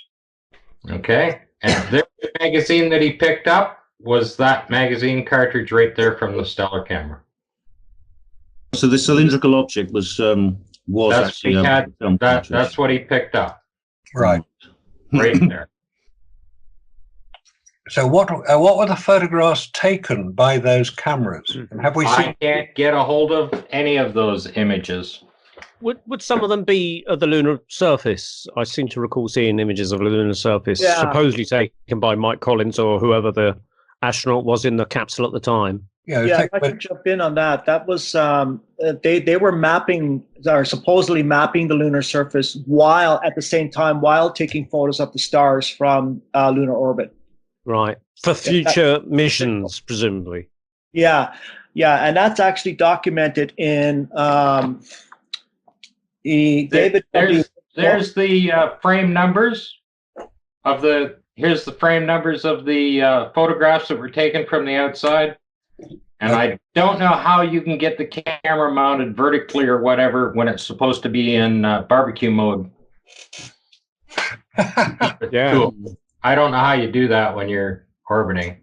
Okay. That's another little anomaly. But here are the photo numbers that are supposed to be taken from that mapping camera. Right. And have you found any of them? No. No, I've searched for these on the NASA site. I've Google searched it everywhere else. And from their other adjacent sites, I've looked at MIT, Harvard, and the University of Indiana. There's a lot of them here. I mean, there's 2,000, was it 2,000 something? There's a lot of shots were taken. Yeah. But complete anomaly here. Complete error in simulation because they didn't even have the covers taken off of any of the equipment here. Maybe that's why there's no pictures, because they forgot to take the covers off. You know, we've all done that in the past with old cameras. And you see this little mailbox here? Yeah. They put this thing launched a little tiny satellite out. Oh yeah, the three-pronged satellite. Yeah. Okay, and that's where it was located. Okay, now you have to realize that you could not get in the back side of this part of the sim. Okay, you're confined to the capsule only. So I don't know how any of that equipment worked in there. But that's just some more unusual anomalies. I was going to say, Scott, whilst you're here, you could maybe show Blue Earthing some of the stuff that you first showed us, which are like your wet flag and the cars on the moon and the Bat's beer bottle and stuff like that. You can see them all on the ALA site. Yeah, okay. I've seen the wet flag before. What's your opinion of the wet flag? It's a really bad argument. I don't see an issue with the wet flag. Now, I know I've seen it before, and I know I've seen the arguments against it. I can't really think of it right now because it's been a while. Like that was when I found the wet flag argument. That must have been early December, stuff like that. All I remember is that I saw an argument that demonstrated to me there's no problem there. I would have to go back and and do the research on it again. I can't really just talk on it. I might as well just pull a few images up here. Yeah, go for it. Okay. The only argument I've seen against the wet flag is it's a shadow. Yeah, and I can't see it being a shadow. I looked at it carefully, and you can see the shadows, and then you can see the damp. Yeah. But wasn't the flag made of nylon? I mean, would that show wet? Does that look wet to you, Maddox? Let me hold on. Let me. It was made of nylon, wasn't it? The flag. Oh, that right there, the window. The Yeah, Apollo is that 17 was cloth. I think it was canvas. One of them. Let's see here. I thought it was made of nylon. One of them was canvas. The other was Looks nylon. dried. Does that look wet? That actually, it looks like dried wet. Now I have no idea what it would be. Now that picture didn't have anything on it. But hold on, stop on one of them for a sec for me, please. Whichever one you think is the best one. Doesn't matter. Okay. No, actually, what that looks like to me, it looks like dried water. You know, like the streaks that water, little streaks of dirt. The water. But it's running, right? Huh? It's running. I mean, I can't tell if it's actively still running. It looks like it was running, and then it was running. Dried. Okay, well, I mean, that's just for me. I could be wrong about these that. images are supposed to be taken halfway to the moon in Okay. zero gravity. Okay. Why is it running? And any moisture would immediately outgas. Okay. There wouldn't be. I don't know. There wouldn't be any residue left over. I don't know. You can pull it up in your own video files if you like. Okay. This is the first time I've seen these three images, so I don't know any history behind them, and I'm taking y'all's words for everything that's said about it. I'd have to do my own research on it. What I would suggest. My question, what? I would suggest is that anything you can't answer or you're not sure about, you can certainly go back with what we're giving you and come back another time and say, yeah, I found an answer, you know. Maybe. And Maybe. here's the outside of the window with the rain guard on it that's broken. Duct taped on. Why would that be on a spacecraft? Why would a rain guard be on the spacecraft? It's got duct tape all over it. Yeah. And I don't know the context of that image. Okay. Fair enough. Yeah, and my question would be, why would those pictures be taken in the first place if it so obviously debunks the moon landing? there's several possibilities here, Blue. Now, one of those it was simply an accident, and the other is that there were certain people who were taking these photographs who were actually secretly trying to get the word out. I know Mary Bennett and David Percy have talked about this, the whistleblowers. Mm-hmm. Okay. Okay, how about this photograph just for fun? I'm just pulling them up just random here for fun. Yeah. Okay, this is supposed to be the Earth right there. Okay. Yep. Okay. Well, if you're on the moon, that should be the Earth, right? Mm-hmm. You see the direction the sunlight is hitting the Earth at? Okay. Why is this lit up down here? Present. They're not even they're not even above the terminator line. This should be a complete darkness. Okay. Well, obviously the LM is much darker than the Earth. You could tell that because the Earth is extremely bright and the LM is still dark. But where the sun is, light bounces. They're in total darkness. They're not even above the sun hasn't come up on the surface of the moon here yet. I don't see any evidence of them being. Here's the antenna pointing straight down. I don't see any So they evidence. can't possibly be communicating with the Earth because this is not lined up with it at all. It's just pointing down. This can be worked out, can't it? Because the moon has phases when we look up at it now. Yeah.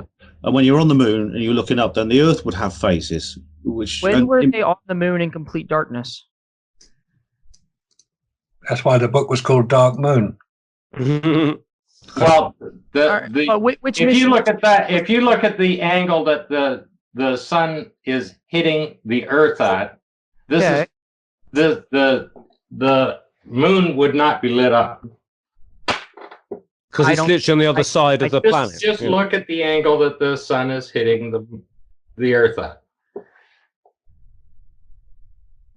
You know the camera's tilted, right? Well, he's pointing it straight up, which is a very difficult thing to do when it's trapped on your chest. Yeah. So why is this lit up under here? How come this isn't lined up? How come they can communicate when this thing's pointing at the ground? Because Which I don't mission? know about I don't know about the antenna. I'm not going to address that.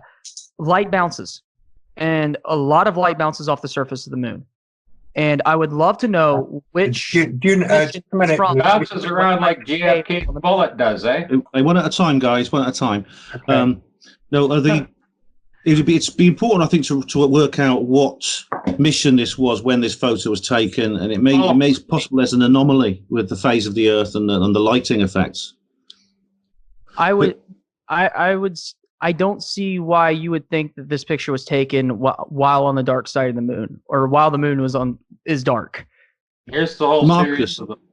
Now, Marcus, you said something out of the book being called Dark Moon. That's Bennett and Percy's book. Could you explain a bit more about that, please? Okay, it was called Dark Moon because looking at Apollo 13, if it had landed when it was supposed to land and it hadn't had the oxygen tank explosion and had to return to Earth, if it had landed when it was scheduled to land, it would have landed in darkness. And that can be calculated using Celestron or any of the other lunar programs to show where on the moon at any given time, on a given date, the terminator will be, if that's what you want to find. And it was several miles beyond the terminator, so it would have been in darkness, which makes no sense at all, because it would be very hard to land in darkness on the moon on only the third mission. This is Apollo 13.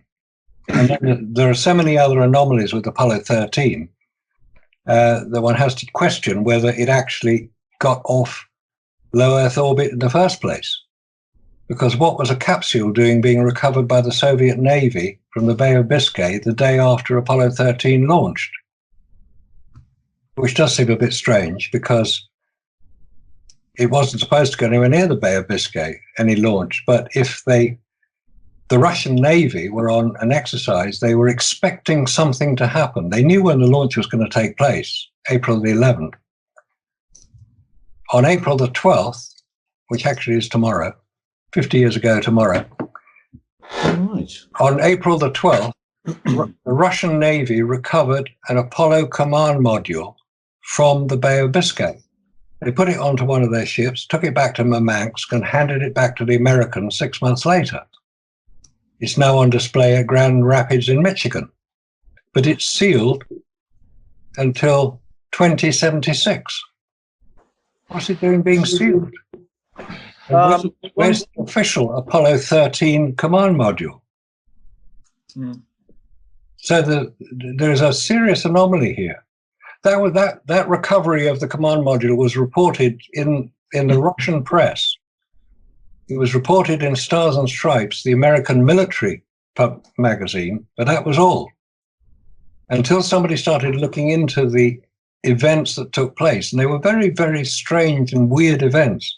And what the hell was an Apollo command module doing? It's floating around in the Atlantic off the coast of France. Is there an official story in this Russian newspaper that says where this capsule came from? Well, the implication being that it was expected. They were expecting it to land, and they were there to pick it up. Now, whether they did pick it up, or whether the Americans got there first, whether the American submarine got there first to take off the astronauts who were on board, because they appeared in the Pacific a few days later, having come down on their parachute. So, as far as the Russians were concerned, they had recovered an American command module, an Apollo command module. But that wasn't reported in America. It was only reported about 30 years later when the story came out. There's a major article about it on Apollo on the AAWK website. Oh, it's interesting that the actual command module, which is the only part of the entire Saturn V rocket that actually returns to Earth. I know some of them have been accounted for. I know the Apollo 1 capsule is locked up somewhere, and no one can look at it. But where? So the Apollo 13 capsule, I think, will be a special one because this had everyone. This was like the Apollo 13 was probably the most dramatic mission of all. Because it was the only one where there was a major malfunction, which almost resulted in the death of the astronauts. Yeah. Does anyone know about that? Here's the no, hang on. The Odyssey of the Lost Apollo Command Module. Yeah. It's a lengthy article, but it covers it in considerable detail. Blue, did you say something? Yeah, it said I found an article on the same thing too on some a site called Astroautics. Yes. It was just the first Google search. I just typed in Russia capture Apollo 13. It's just there it is. I found a little picture. That's not the picture I'm seeing. Let me get back to the Skype call so I can see that pic. Hang on, where are we? Here we go. Yeah. That's the command module that was recovered by the Soviet Navy before it was handed back. All right. Now, some people have said that that is a boilerplate capsule. But the question still remains, what the hell was it doing in the Bay of Biscay? Because it was never reported missing. Here is it. It's being loaded onto the US Coast Guard cutter, the South Wind, and it was returned to America. And since it was repatriated and the Russians gave it back, does anyone know what happened to it? It's on display at the Grand Rapids Museum in Michigan. But it's not on display as the Apollo 13 command module. No, it's not. There's a picture of it here on display.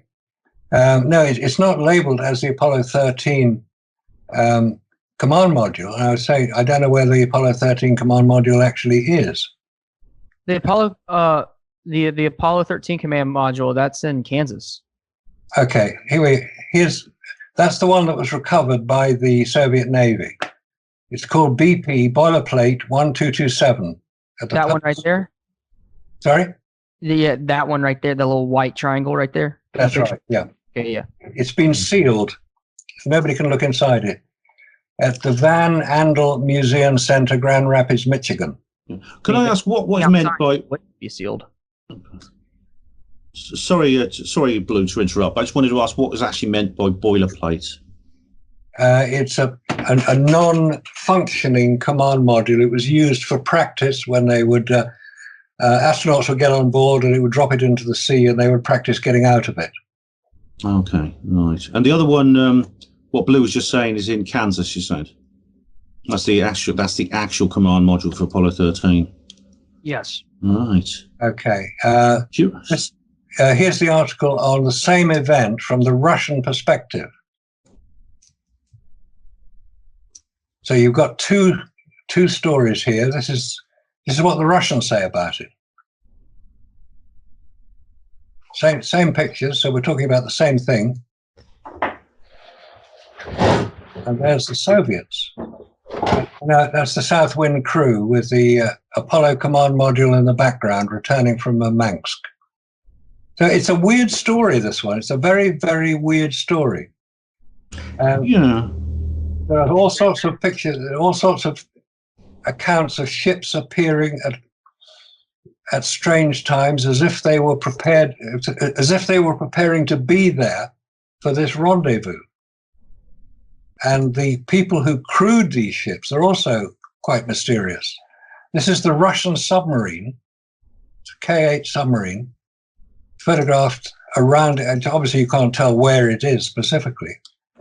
I mean, I was about to ask if this had just been one that was lost and then just floated around until someone found it. But obviously the chances, if something that size is lost in the middle of an ocean, the chances of anyone finding it are pretty slim.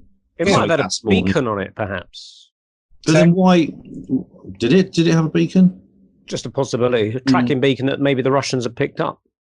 But it was like, it's possible, but then you do have to ask, how come it managed to drift across from Florida, presumably that's where they were using them, or somewhere off the east coast of America, to drift about 2,000 miles across the Atlantic, presumably with wind, without somebody reporting it missing. Mm. Yeah, and it has remained afloat for that long in the middle of the ocean. It's like when that Russian ship went missing. Do you remember? It was a cruise liner. It was like a small cruise liner for like. I wonder if it's a bit of the old Dunkirk thing where they put a dead body washed up on the shore of France, of some guy with plans for the invasion of Dunkirk being some other place. I wonder if it's like an American version of that. They let loose a capsule with all sorts of weird technology that doesn't really exist, just to throw the Russians off course a little bit. You know, It's just a another. That would be decoy. something they would do. Yeah. It could be. Certainly some reports of it. Just to go back on this map, there's Florida. That's where the Apollo, in this case, Apollo 13 was launched from. There's the Bay of Biscay. So it's a bit off course because here is what is known as the Eye of Africa. It's a geological formation about 20 miles across, which is visible from space. It's known as the Eye of Africa because it looks rather like an eye, 3 circular concentric circles.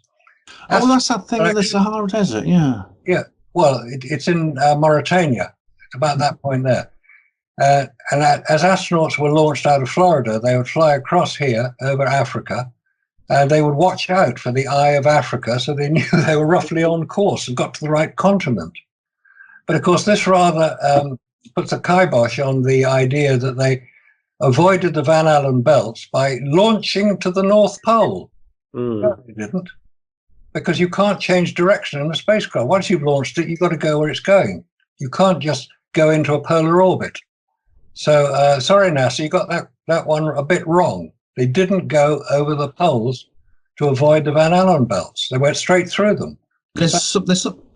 Yeah, I just want to add one more thing, Marcus. I mean, that's an interesting point you brought up, and I don't like to interrupt you, but the idea that there's a second location where spaceships land, spacecraft come down.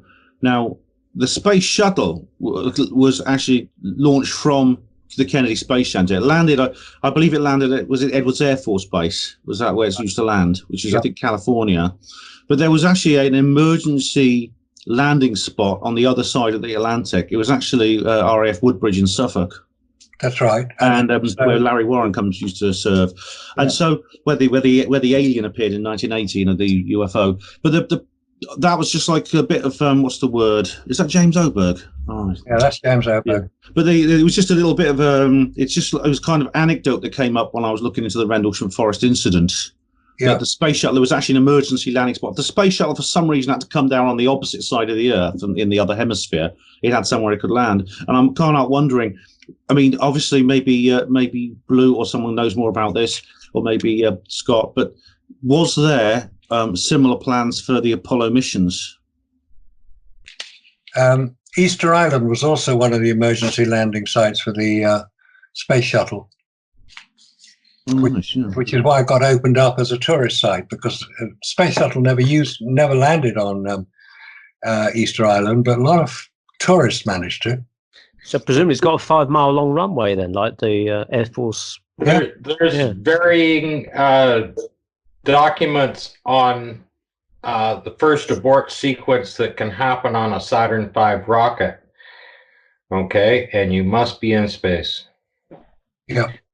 Okay, they had to complete one full orbit on their first abort sequence that they could do for a Saturn V rocket. Okay, I have the documents on that as well. Okay. So there was, they would have, so that it'd be quite close to the launch site. They wouldn't be in the Atlantic. The first one was Hawaii. It's a curious thing. I don't know quite what to make of this, but it's a very curious coincidence or an anomaly associated with Apollo 13. Yes. Well, let's stick with anomaly, shall we? Because there are so many of them, it's going to take a lifetime to work them all out. I didn't realise, incidentally, that this was the 50th anniversary of the Apollo 13. I mean, I think that's most appropriate. Yeah, it must maybe it's something that needs to be recognised. Wait, it is? Is it? You said it was. Marcus mentioned it was It was April 1970. Yeah, April the 11th, 1970. Today. Today. Well, 50 years ago today. Yes. Yeah. We're one day after 4/10/20. Anybody recognise that number? Those numbers? 4/10/20. Was that when the explosion happened? No. If you take each number, 4 is D, J is 10 is J, and 20 is T. You get DJT, Donald Trump. It's his birthday. That's like something from Robert Anton Wilson. Did we I find thought we're at the the 11th photo? one. You see, we talk about the moon and then we start to get trivia. Yeah.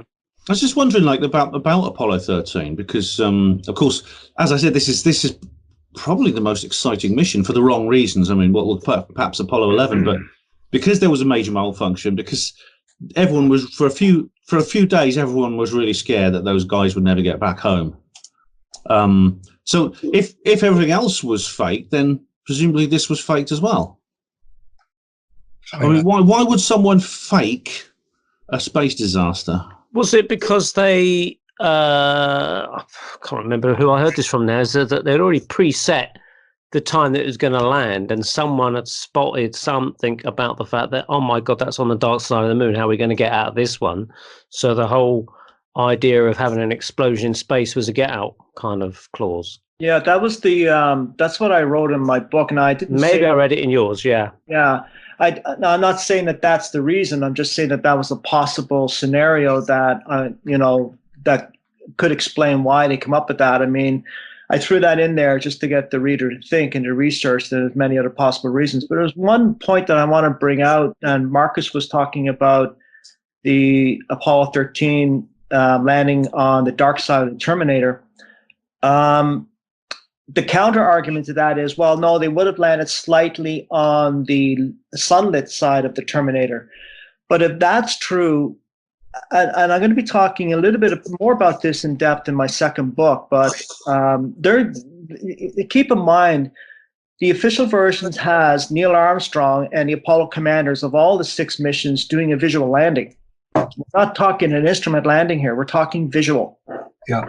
And in order to have an instrument landing, you need a comparable amount of equipment on the ground as you have in your aircraft. The two have to be in sync. They have to be working in tandem.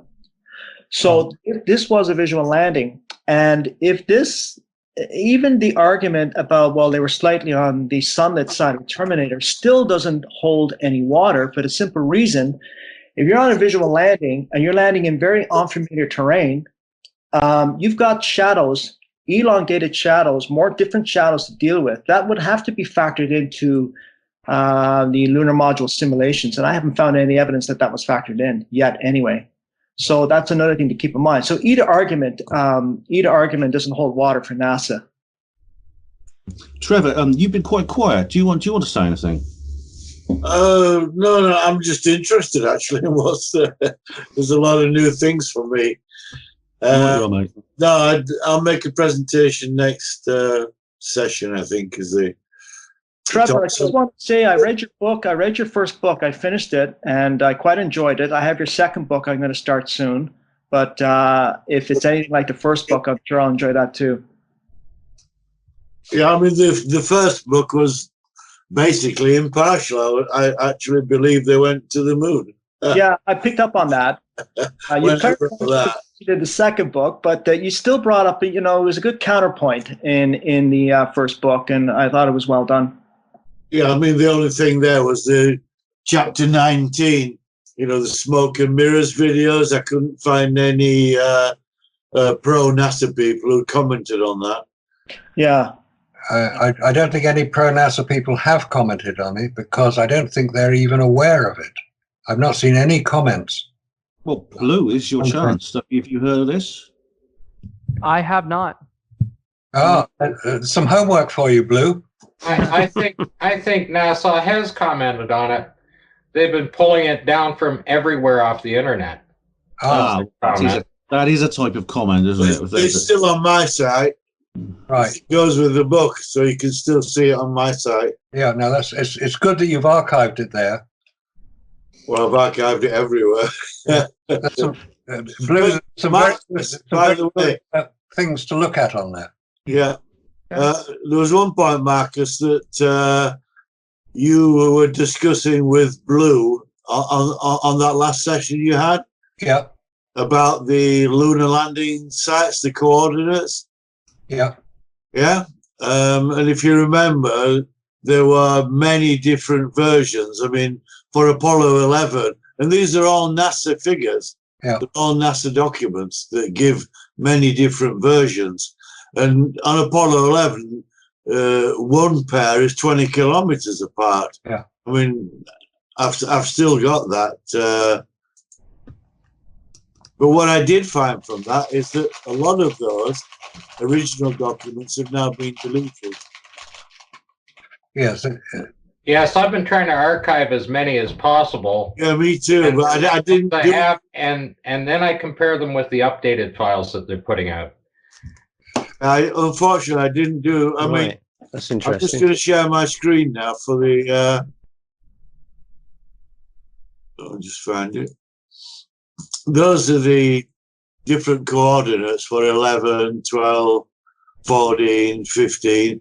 And if you look at the bottom, the source of all these. Haven't got it yet. Haven't you got it yet? It's up on. I can see it. Can I you? can see it. I can I see thought it was a blue screen of death for a minute. Yeah, I've got it. It is. There it is. If you look at the sources for all these coordinates, these are all NASA. All NASA. But very different versions. Some of them are, I mean, these two are 20 kilometers apart. Yeah, I don't know how they explain this. I mean, it was a business about whether the retro reflectors could be pinpointed. And the point is, these are just so desperately different that I don't see how it's possible. Well, they must be quite close to the actual basis, you know, where they landed. We can see the figures. I mean, this 2343, 2363, that's 20 kilometers apart. Because they didn't have the, It was only 75 feet from the craft. they didn't have like the rover for the first. Is it the first 3 missions or 4 missions? Three. So, like the 3, yeah. 15, yeah. So they couldn't have got very far. They only had to move on foot.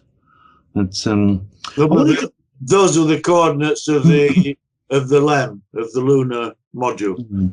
I wonder if I could ask something, because this was actually during the break. I mean, I hope Neil can edit this in, because obviously during the break you guys were still here and having a really, really interesting discussion. But I think it was Marcus was showing this. It looked like someone playing basketball. About the gravity, lunar gravity. Yeah, I was out getting a cup of tea, but Marcus, you were showing this, weren't you? What's that all about? Was it Trevor's advert? It was Trevor who was showing it. What I was describing was It was the trailer for the second book. That's right. It was comparing a beach volleyball player here on Earth, and as he jumps up, you see the sand coming up with him, and as he goes down, the sand goes down as well. And Trevor compared that image to the jump salute, where the astronaut jumps up, and the sand also goes up, but then the sand goes back down again, and the astronaut's still up in the air. Because you can't put sand on bits of string and suspend them in the air as you can an astronaut. I mean, what's happening there is the sand falls at Earth gravity or near enough. In actual fact, there's some slow motion added, but the astronaut's being still pulled up. That's right. With a wire. I mean, that's the. This is based on like the acceleration in a gravitational field and things like that. Which is at a fixed rate for all objects, unless there's some kind of airflow time of resistance, like a parachute, like the feather and things like that. Oh, Brian! I mean, I can make a presentation next one about this gravity business. Right, you are. Right, that for me is the killer for the not going to the moon. Right, you are. We'll do that. Neil, in the meantime, you've got a presentation, I believe. You want to bring up. Has everyone finished their presentations? I don't want to cut people off from their screen shares or anything. Because Randy had his, and Scott, did you want to show any more, or have you got one, Scott? No, I'll keep it for the next. We're running late, so. No, that's fine. You go ahead and finish yours. All right, Neil, go ahead, mate. Okay, so if I go for screen share, the Apollo 14 mission. How could the sand have compacted itself enough to appear like mud in a moistureless environment? There is also another detail worth mentioning. These metal plates have a series of letters and numbers engraved on their surface. Subsequently, these letters and numbers have filled up with sand. But how can the sand preserve the shape of the number once dislodged from the original place where it was formed? Here, for example, we can see the number 5, which has kept its shape even after being dislodged from the engraving. And here is the number 3, also keeping its shape after it was dislodged. How can the sand keep the original shape after having been dislodged from the engraving if we are truly in a moistureless environment? Just look at how solid and squared the little bars of sand that have formed under the astronaut's boot are. They are almost perfect geometric solids, with sharp edges and well-defined contours. These sandbars are so solid and compacted that they even retain their shape after they are broken in pieces.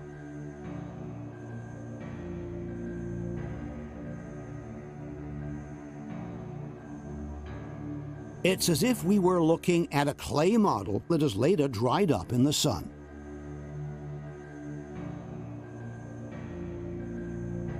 It is clear that we are looking at a very different result from the one obtained by the Mythbusters in the vacuum chamber.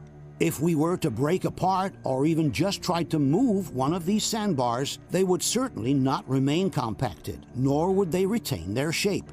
In conclusion, the Mythbusters, with their experiment, have proven the exact opposite of what they intended to prove. In absence of humidity, it's absolutely impossible to replicate the astronauts' footprints.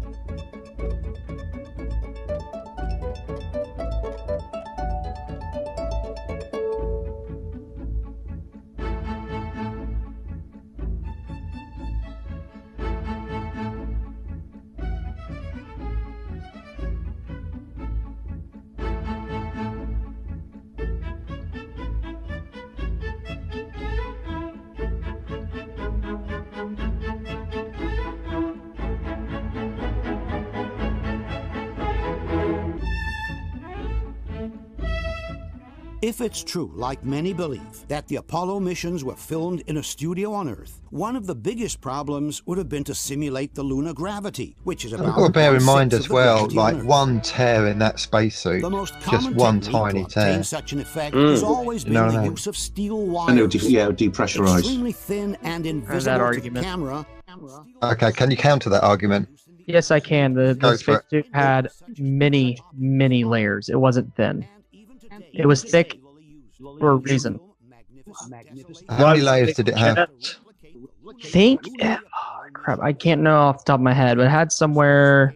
At 17, I think it was. Yeah, it was a lot. Yeah. Anywhere between 11 and 21, depending on what file you're looking at. Yeah, basically.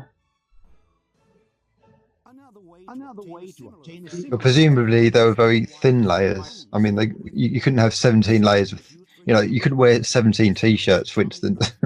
Well, they weren't t-shirts. So some of them were just straight armor, for the most part. Let me see if I can find a file that has all the layers on it. Is simulated. There is a problem, however, with steel wires. While they are normally invisible to the camera, they may get hit by the light at a particular angle, making them momentarily visible on the screen. And this is exactly what seems to have happened in the sequence from Apollo 14. While the astronauts are busy near the LEM, at one point some flashes of light can be seen above the head of one of them. The initial flash is certainly caused by the antenna mounted on the backpack. This antenna, which is about 1 foot long, often reflects the light that hits it. But then there is a second flash, right above the first one, which cannot be attributed to the antenna, and looks exactly like one caused by a steel wire. Let's watch again in slow motion. This is the contour of the astronaut with the backpack on his shoulders. This is the antenna causing the first flash of light. And this is the second flash of light, definitely above the first one, which cannot be ascribed to the antenna. There is something else reflecting the light, some 3 feet above the astronaut's head. And this something cannot be a flare in the lens from the first flash, because the second flash occurs after the first one and not simultaneously. A similar case occurs during the Apollo 17 mission. Here, too, we see a double flash of light from the antenna, and then another flash, much higher, right above the astronaut's head. In this case, this cannot be a flare inside the lens either, because the flash above occurs after the ones below, and not simultaneously. There is something else reflecting the light, a few feet above the astronaut's head, in a space that should be totally void of objects of any kind. Anybody who owns the original videos can verify. Important to know that the guy that made this film was an an expert in photography, and he also makes his own films as well. So he knows about things like lens flare and film artifacts and things like that. Aren't the only thing suggesting that steel wires were used in the scenes from the moon. There are also several instances in which the astronauts seem to be rising from the ground with no effort whatsoever, as if some invisible force were pulling them up. Let's analyze some of these Now, there's a point coming up here which makes me question, why did they make a ladder coming from the LEM if it's so easy for one of the astronauts to pull himself up the backside of the LEM using his arms? You'll see this in a second, which I was absolutely astounded to see. While rotating on himself. You'll see this in a second. Here, the astronaut is first pulled up and then seems to remain floating in midair.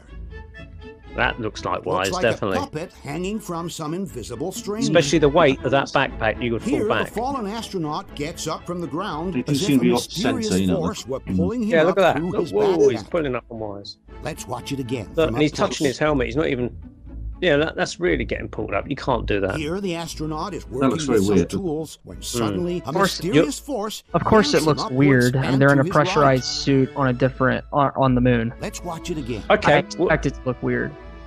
watch this sequence coming up on the lunar module in a second. There is even a situation where the astronaut complains that he cannot get up, and he almost seems to wait for someone or something to pull him up. But I can't get up. The astronaut waits until a mysterious force. It's interesting that he can't get up there, but...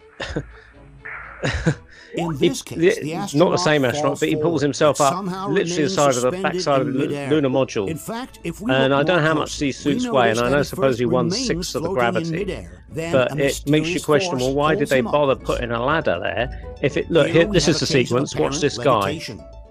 The astronaut on the left takes a leap forward and then remains floating in midair, his legs dangling, while a strange Look at that. force pulls him up. Look at that. I mean, what sort of strength would you need to do that? You don't need a lunar It module looks ladder, like do you? again on the. He in looks slow like he's motion. on a ladder. Well, yeah, but that's Watch his actually feet. Watch his feet. yeah, but he's actually but he's And swinging from finally, side to here's a side. very There's no Okay, ladder there because that's the situation. back side. Yeah. Look at the Let's grip movement some the things. astronaut That's manages the to back make side with of the lunar both his module. legs, first forward and then backwards, without leaning on anything. It's as if his feet were to slide forward. Just play that back again. That is the ladder. Is it? If we Yeah. straighten Yeah. in order to Yeah, just look at the mess at the top with the see? Yeah. See up above? That is the ladder. Oh yeah, I can see it His now. legs Yeah, aren't on it, just his one arm. He's swinging back on the, leaping he's through it. swinging back and forth on swinging. the wire. Let's watch it again in slow motion.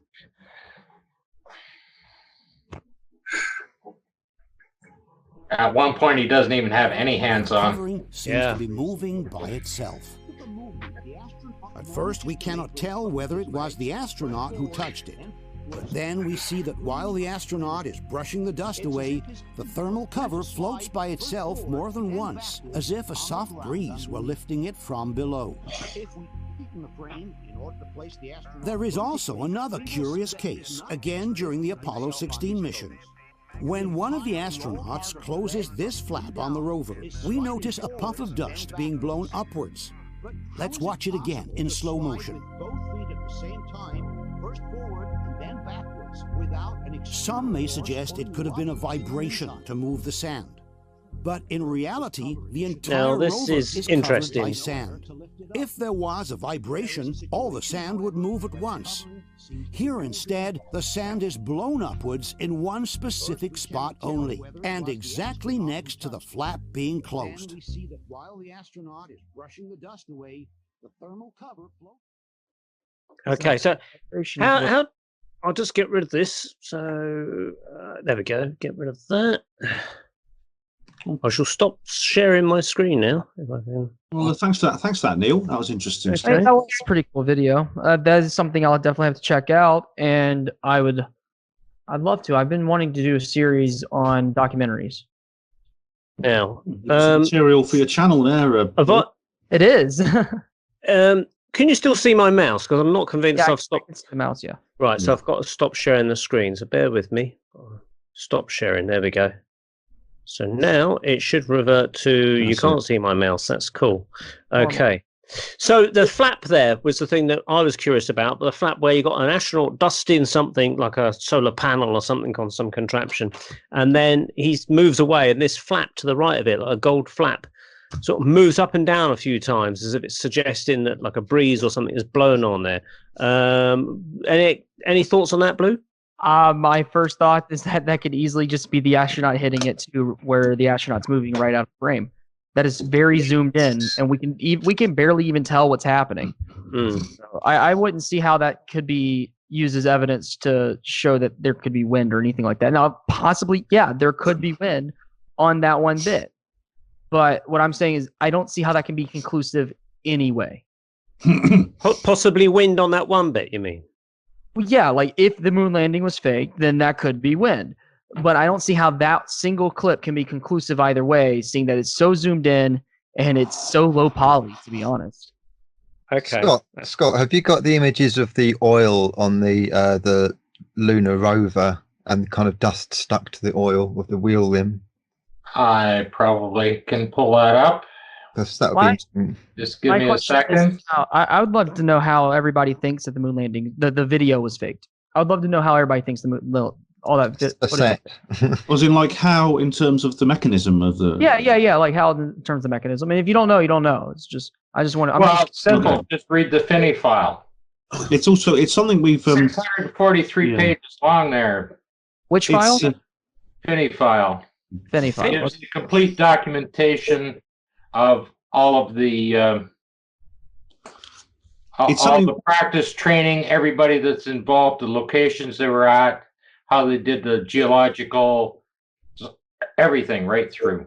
It's something we've addressed. Well, we've addressed it several times over the course of this series of programs. For example, Marcus talking about the lighting effects, and Scott talking about the pressure, air pressure, and things like that, and several other people. It's several different areas of research that has led to explain how this could have been done in studio conditions. Okay. But obviously, there's a lot here. There's no soundbite answers, unfortunately. Yeah. Okay, lot of material. I can share the screen. And I imagine everybody on this call has a different point of view on it. There's not one single thing that you guys have all figured out. Of course, we all have different opinions on things. Yeah, of course. I mean, I was just wondering, going through all you guys, is it wires? Is it slowed down footage? Is it miniatures? Mix of all of them? What is it? I think all of it. They used all of it for sure. Funny enough, the miniatures things was something that was new to me, but this was brought up on the last program, and that was interesting. That there were some miniatures used. I mean, this is what I think Marcus was talking about this, but yeah, Marcus mentioned miniatures on when me and him were on Dead Kennedy's show. Scott, explain what's going on here. Well, what you see here is oil leaking from down here. You can see it very, very wet down here. I have no idea why they cleaned off the stripe on this spot. It's perfectly clean. You can see everything sticking here, here, and here, and you can see it spraying up the inside. And the dirt sticking to it there. It's completely covered there and there. There's other shots of the astronauts, and the back of their suits are covered with the oil as well. Could there be an argument that it could be static that's holding the dust to the metal? No, it looks quite different. This is the only wheel where it's wet. What do you reckon? Okay, this is the left rear wheel, and this particular rover is used on all three missions because it still has the same leaky oil wheel. I still don't see where the oil is. Sorry, you can't see it. Is that the black material that seems to be spattered onto the hub? Yeah, well, it looks like lubrication oil. Here's where you see the difference. That not just be lunar dust? But then how's it sticking? Because the lunar dust is very sticky. I mean, how is it sticking to the astronaut? How's it sticking to literally everything else? Wasn't that one of the biggest problems they found? But you can see the difference in the wheel from the front to the back. This is oil leaking out of the rear axle on here. I showed you the other picture. It's spraying up. It's very patchy, spraying- isn't it? it's Spraying spraying- lumped together. spraying right up there, right up the frame there. So where's the oil coming from that's spraying out of the axle? Right out of the center of the hub. You never driven a car before? Yeah, axles are filled with grease, not with oil. Right. Well, that's where it's spraying up. No. Axles Not are filled there. with grease. It's coming out of here. You can see where it's coming out of.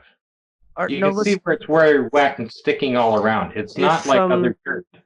If it was lunar dust, for instance, you would get it over the central hubcap bit in the middle, but it's actually coming out from under it. If you go back to that wheel again, Scott, like you say, yeah. See if you see where you got the little bolts around the central cap in the middle. There's nothing there at all, but it's coming out from under it. It's not dry. It's gooey. Yeah.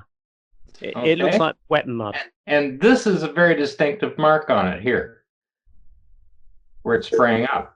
You know when I first found this? Okay, I sent this. I emailed this to a couple of mechanics, and I said, "How much? Like, what's the problem? How much?" Okay, and it was between $250 and $400 to fix my vehicle. That's what they did. They didn't even recognize it as the Rover. They just thought it was a dune buggy. Okay. They thought it was an old Volkswagen. Scott, where's the oil coming from if it's oil? From the rear axle seal, right there. That is an axle seal, right there. You've never worked on a car, obviously. Grease is in the axle. Axle grease. Really? Yes. Really? Oil is in and the what's behind that? Huh? So you're telling me that the oil came out of the transmission? Not out of a transmission, no. Can you please demonstrate to me where the oil's in the axle? It's as far inside as the I'm casing aware, of the axle. Don't forget, on the other side of this is an electric motor. Okay? Why and is there it has oil gear, and it'll probably be using 90-weight motor gear oil in there. Not straight grease. Not bearing grease. Oil will usually go in the transmission. Same oil you put in a differential. But can I ask about this actually? Because presumably there are plans for the Lunar rover. I mean, it's been designed. They've gone along with the rockets, okay. But it would need some kind of lubrication oil. Obviously, it's an electrically powered vehicle, but it would need some kind of grease or oil, which put on the moving parts within the axle.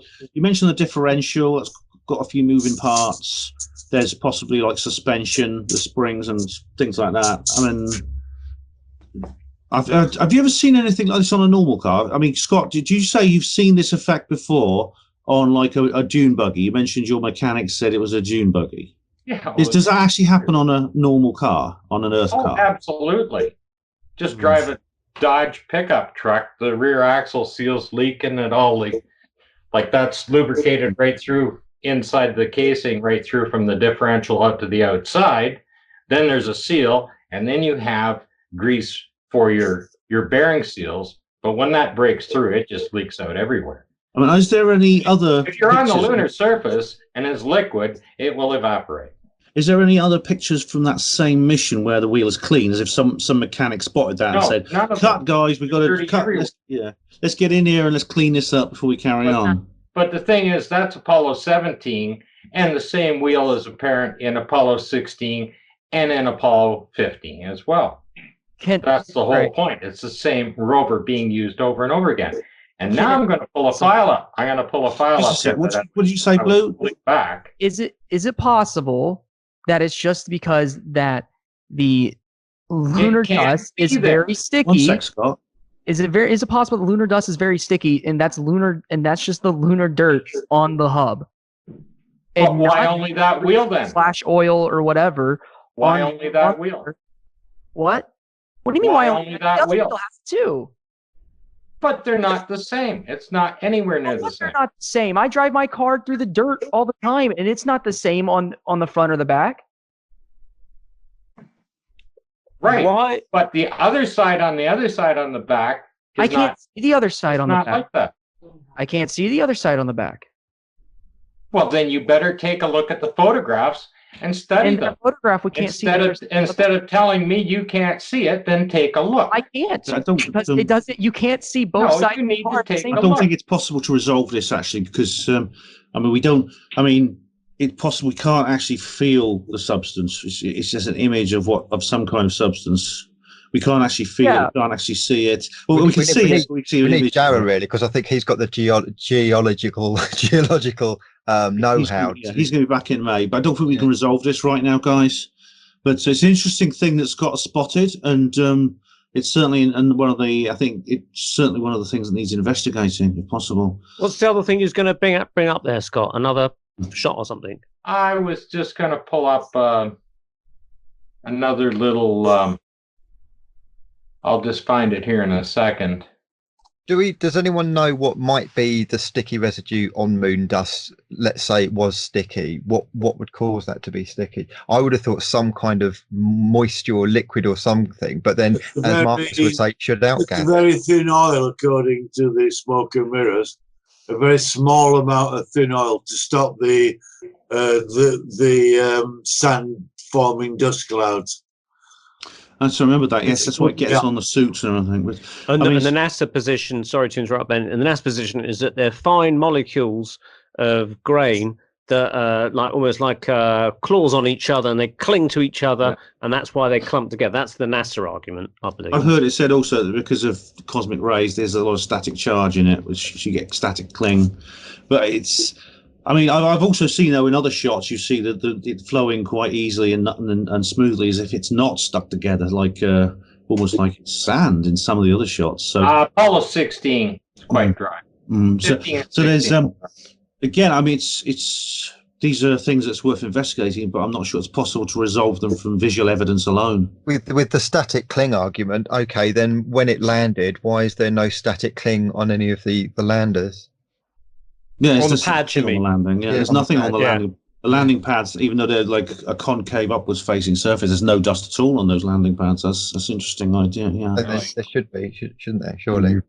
Another point to just add to that.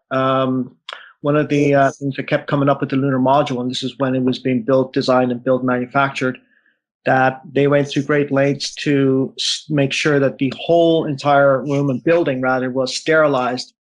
Including the suits that the technicians themselves are wearing when they're working inside and around the lunar module.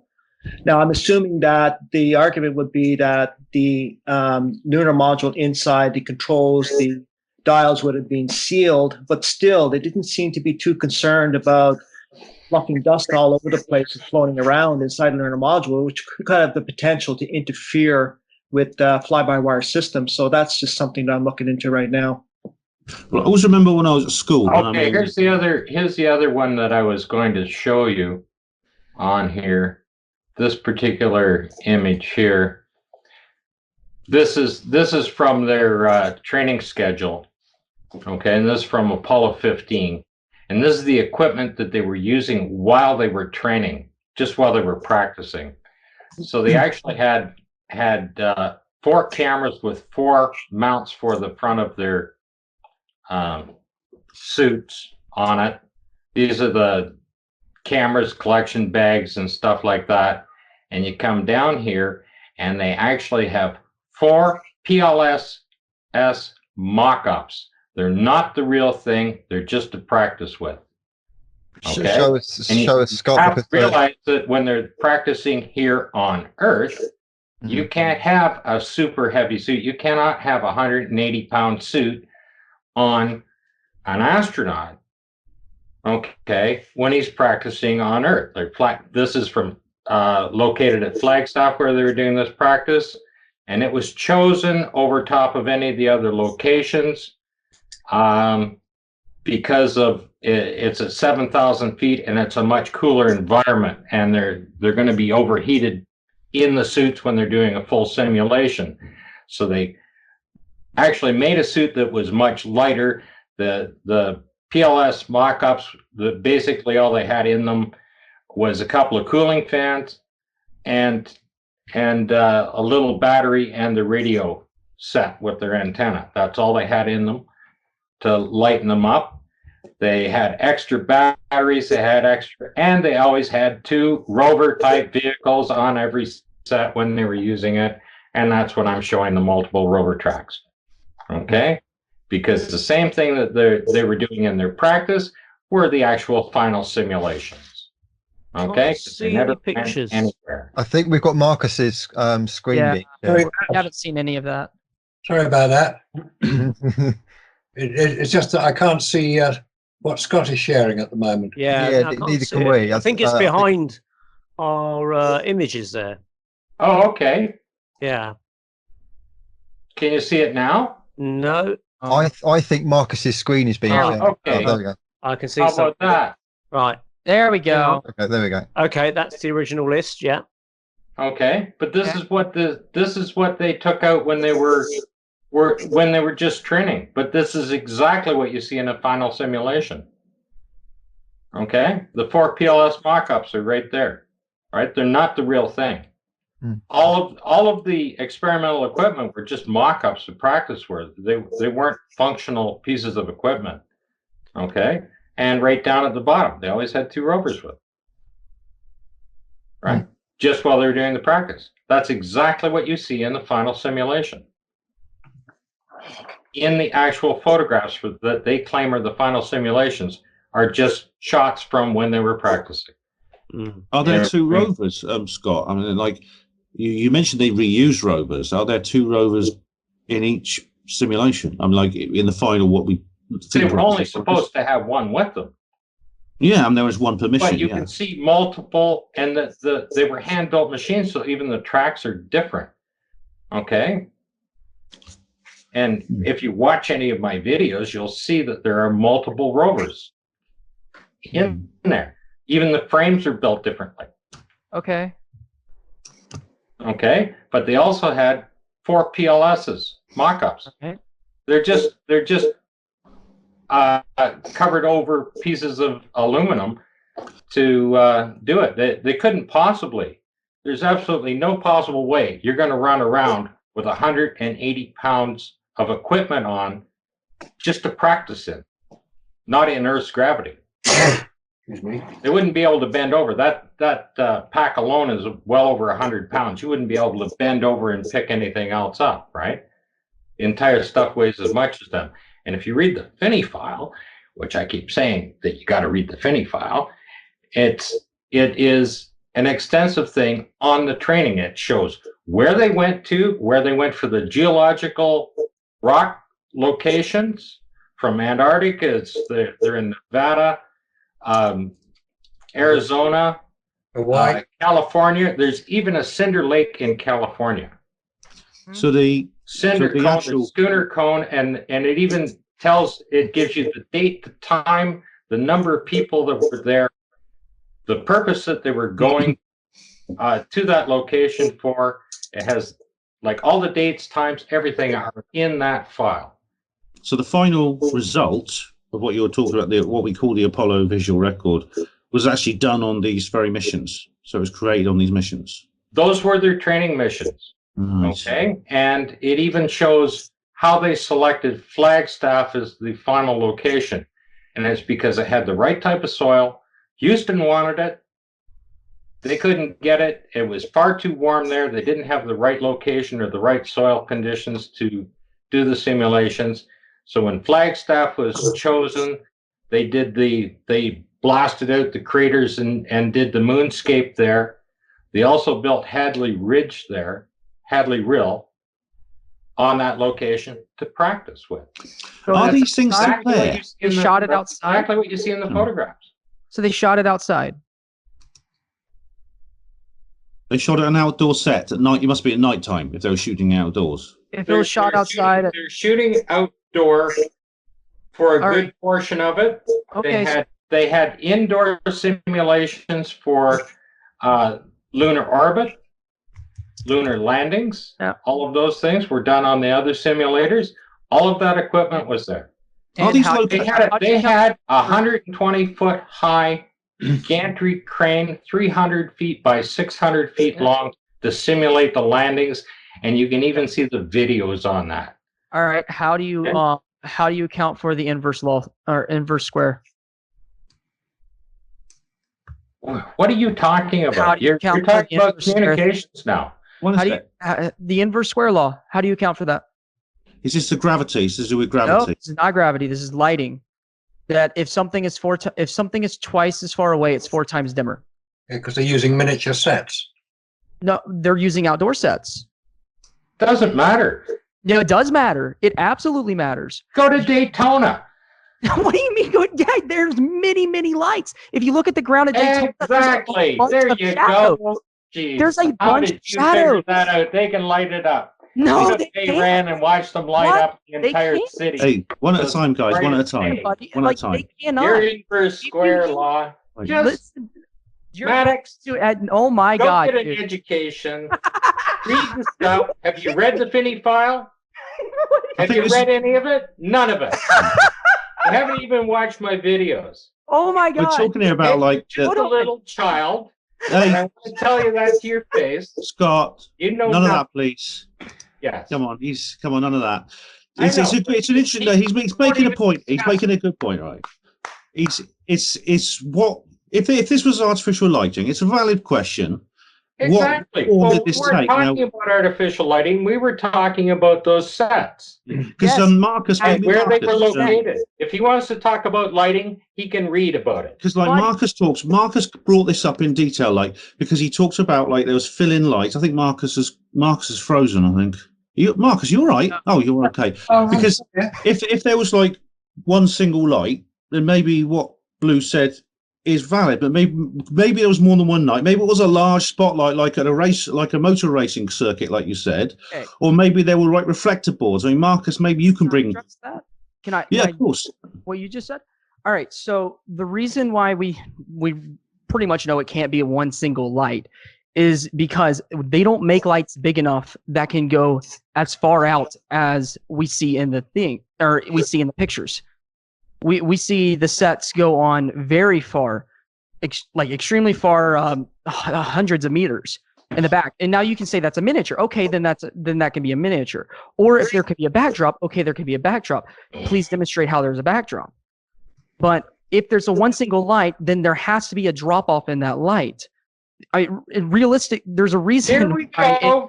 Hey, Okay, Scott, I'll share the Scott, screen. We Scott, can follow Okay. the phone. Scott. All right, thank you. Watch. Just When watch. you shoot Scott, Hey, wait a sec, Scott. Just you'll come back in a minute. Don't worry, mate. You'll come back in a minute. Go on, Blue. when you shoot movies, the whole reason why you shoot a movie outdoors for many scenes that you could shoot in the studio is because you have the one giant light. Nothing can beat that light, and that's the sun. That's one of the first things they teach you when you film anything. You can't beat the light of the sun because the sun lights everything up pretty darn evenly. That's why you want to shoot on an overcast, by the way. If you want a little film tip there, always shoot an overcast. But when you shoot in a studio, you rarely will you ever use a single light to light something up.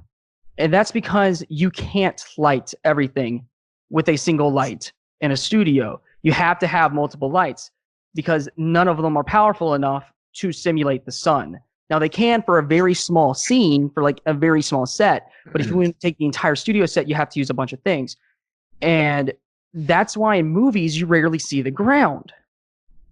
In movies, you see a lot of stuff up. You don't really see the ground much. And if you do see the ground, then that's because there's a separate light that is behind the actors shooting on the ground. You do. I mean, in some movies you do, though, Blue. I mean, like in Stanley Kubrick's 2001, you see like a location which is a studio set of the moon, which is actually not unlike what you see in Apollo. No, it's very unlike. If you actually look at the difference between the two, they don't look anything similar. This 2001 Space Odyssey's moon set is not very good, to be honest. It looks good on film, but it's nowhere near realistic. Okay, Scott, you have a reply for this? Just look at the photographs. Look at the fall off. Look at the hot spots. What do you mean? Just all right, look at these photographs. Okay, hold on. Okay, I don't need to discuss it. You sit there and tell me all of this stuff. Yeah, Look at the fall off.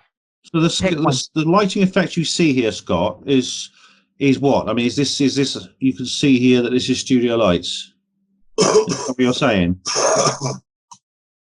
I mean, I've discussed this with Robert. I don't know how many times. Okay, and that's what he did for a living. Please, outdoor scenes. One sec, Blue. One sec. Sorry. Okay, so this is like you. Where is the lighting effect's not even over this landscape? Is that what you're saying, Scott? If that's sunlight, then it would be even. And he just said that himself. I'm just showing you the photographs just in these large bitmaps, and you can see the fall off. Look at the fall off. Look at the hot spots. Okay, Marcus, do you have anything to add to this? Because this is your speciality. Well, yes. I mean, one point I would make about that, on some of those photographs, you see what appears to be the sun appearing in the image itself. Yeah, here and here. There we go. But that is not how the sun would appear when photographed on photographic film. That is a large light rather than the sun. It's masquerading as the sun, and we assume it is the sun because this is taken on the moon. But if you actually examine the center of that white circle, you'll see a filament from above, which indicates that there were certain pictures taken using artificial light. Now, we've got no idea what the scale of those pictures are. It could be 3 feet, it could be 300 feet, it could be 3 miles. Well, it won't be 3 miles, it'll be 1.5 miles, because that's the horizon on the lunar surface. We've got no idea what the scale is, so it's very hard to actually work it out. Now, all of this was worked out well in advance on the film scripts, which were written in advance. They're called the press packs. They were all done to the nearest second, which is a very suspicious timing. That's what they intended to do. But the Apollo missions didn't carry black boxes, so we don't know what actually happened. We can only assume that NASA are telling us the truth, which I rather doubt, because so many errors have crept into their storylines. But yeah, I mean, what Blue is saying about the fall off of light is perfectly correct. If you're using artificial light, if you're using an artificial light, it will fall off. The sun will not fall off. Sunlight is so powerful that there's no way it will fall off.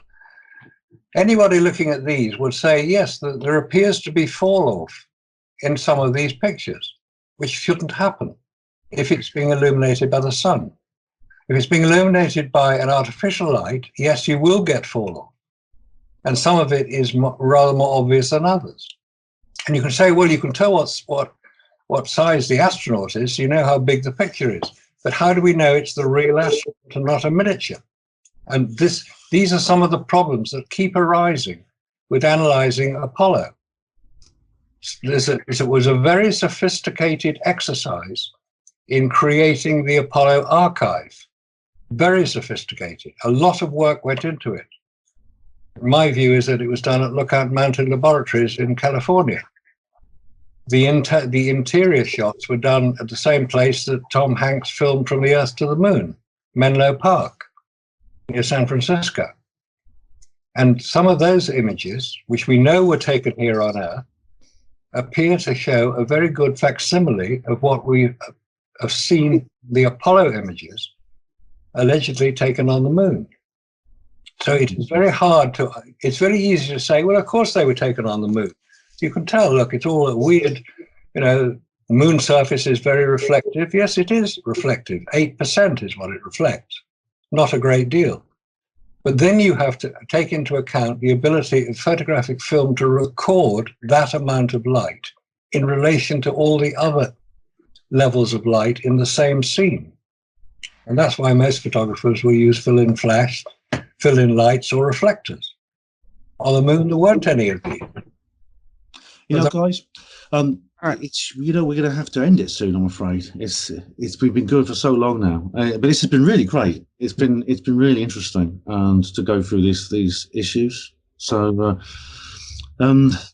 I wish we could carry on all night, but we are going to come back and do another one at some point. So the Apollo Detectives will continue. The case is not yet closed.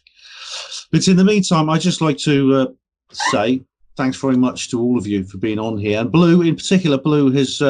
it's not easy playing an away game when you're outnumbered 7-1. So Yeah. I appreciate you coming on, mate. It's, you know, fair play to you. You've got some guts coming on here. And so thanks very much for coming on. And, you know, I think we've proved we're not an echo chamber now, haven't we? No one can accuse us of sitting around contemplating our navels. Hey, fair out for that, man. Have as many opposing opinions as you can get. I love that. I hope you'll come back to a future one, because I mean, I'm sure we can go on talking about some more of these. And the rest of you, I want to say thanks very much to all of you as well, to Marcus, to Scott, to Randy, to Andy, and Neil. So before we go, just to remind everyone, so Marcus, remind people where we can find out more about you and Nexus Magazine. Okay.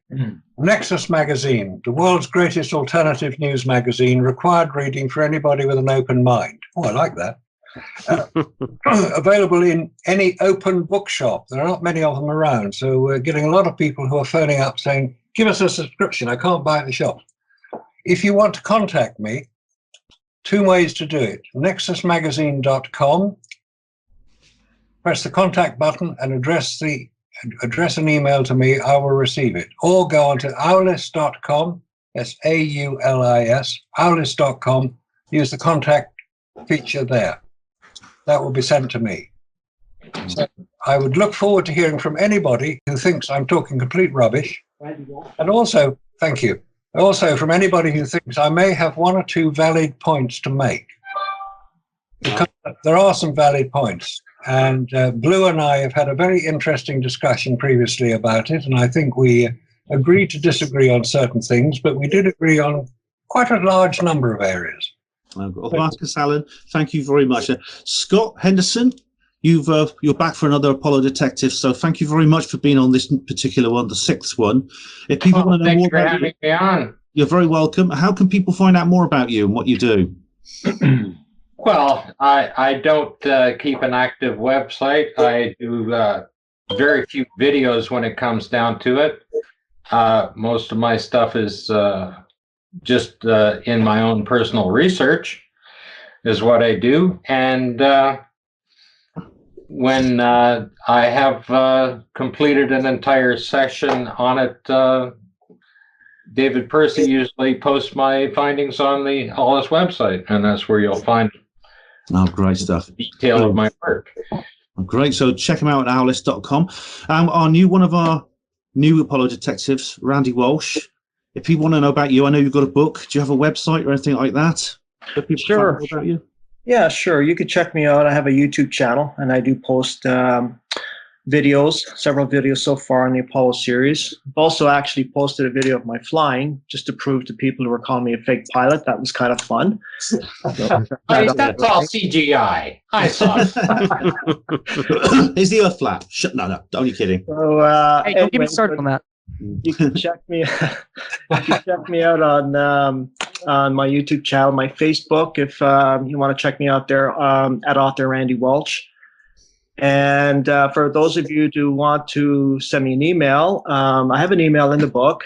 You can contact me at author Randy Walsh. So that's 2 R's, author Randy Walsh at hotmail.com.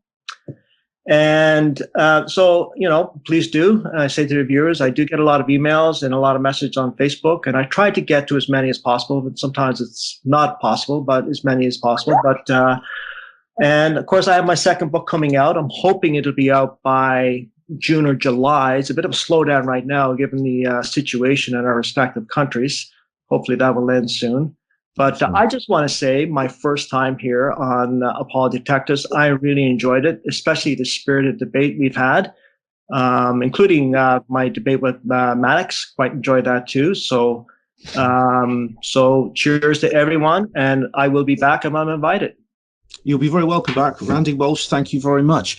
Andrew Chaplin is one of our producers and also a radio show host. So, Andy, tell us a bit about that. I help co-host a Paranormal Peep Show with Neil. And yeah, there's various things, kind of topics that we go into, not just the moon landings, but spooky, wooky, woo-woo stuff as well. Not much else to say, really. I'm just kind of looking forward to this whole virus situation winding down and having some kind of normality in life. I hope so. The next Tuesday is going to be quite normal because I'm going to be a guest on the Paranormal Peep Show. So keep a lookout for that.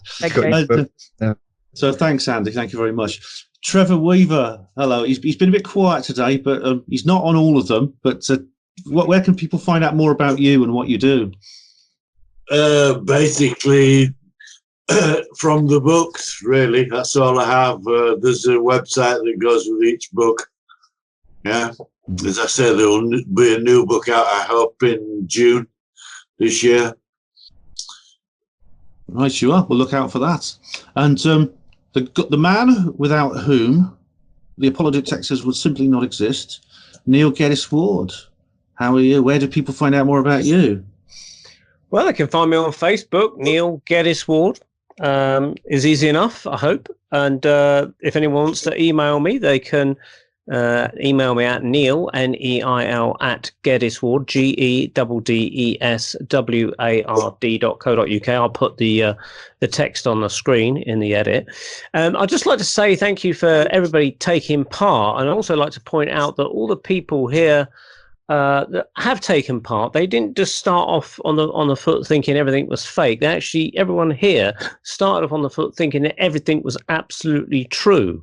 And so we all believed Apollo at one point, and then various things started to slip. The mask started to slip for some of us sooner than others. And that's what prompted us to research a little bit more into it. We went in with an open mind, I guess. I mean, some of us went in skeptically. I certainly was skeptical of the whole thing for quite a while. But as I've delved in more and seen more research, things have certainly opened up a lot more for me to realize that perhaps we didn't really go at all. Certainly things that have shocked me, that some of the things I've seen. And we've obviously covered that in a lot of our previous presentations for anyone that wants to see more. But thank you very much for everyone for joining. Okay, and I'll look forward to being on the Paranormal Peep Show with you as well. And also, finally, a Blue Earth thing. Where can people find out about your videos you make on your... Definitely. The filmmaker. Yeah, definitely. Also, you said that everybody here started out believing that it was real and now thinks it's fake. I'm actually the opposite. I actually started off thinking it was fake and now believe it's real. Hey, you know... Yeah, my granddad, he was a massive conspiracy theorist, and I idolized him when I was young, and I still do. But like he believed on a bunch of conspiracy theories, and he taught me all of them when I was a kid. And I got into them kind of hard, and that's kind of why I have this interest in this topic and everything like that. But yeah, when I was like young, like 10, 12 and stuff like that, I was like JFK, moon landing, all of them. 9/11, all of them. And then your Christmas dinners must have been either really interesting or an absolute nightmare. They're fun, they were. But, yeah, I know what it's like to have family that don't agree with you, but you know, it's interesting, Blue, like you went in the kind of opposite direction. People, both sides in this debate make converts from each other. I've noticed that. Yeah. But your YouTube channel is could people find it very easily on YouTube? If you just type in Blue Earth thing, like the color, the planet, and then thing, there you go. You're gonna find it. And I've currently got 2 series that I'm running. I'm currently building an observatory. Yeah, just that. That's what my image looks like. There you go. But I'm currently building an observatory down in Montgomery, and so I've got a series of videos on that and that building of that, and then I have another one called the NASA Files, in which I'm just taking just interesting topics that I find in NASA and files that I find from the library on campus, because we have like 7 shelves stacked full of NASA files, like straight. It's pretty insane, actually. There's thousands of them. And so I'll pick one that looks interesting, and then I'll do one. I think the next one is going to be the NASA's plan to put an observatory on the moon. Blimey. It's like an actual manned observatory that they had planned and drawn out and ran the logistics of it working. And they just decided, you know what? It's easier to put a telescope in orbit. Yeah. Well, that's quite something. Well, thanks very much. That's a Blue Earth thing as well. And I myself am Ben Emlyn Jones, and you can find me at HAPANWO, HPANWO. That's Hospital Reporters Against the New World Order. And I'm the author of the Roswell Rising, a novel of disclosure, and its 2 sequels and several other things as well. Check me out online. But this has been Apollo Detectives number 6. Thank you all for taking part, and thank you everyone at home for watching. Stay tuned because there's more to come.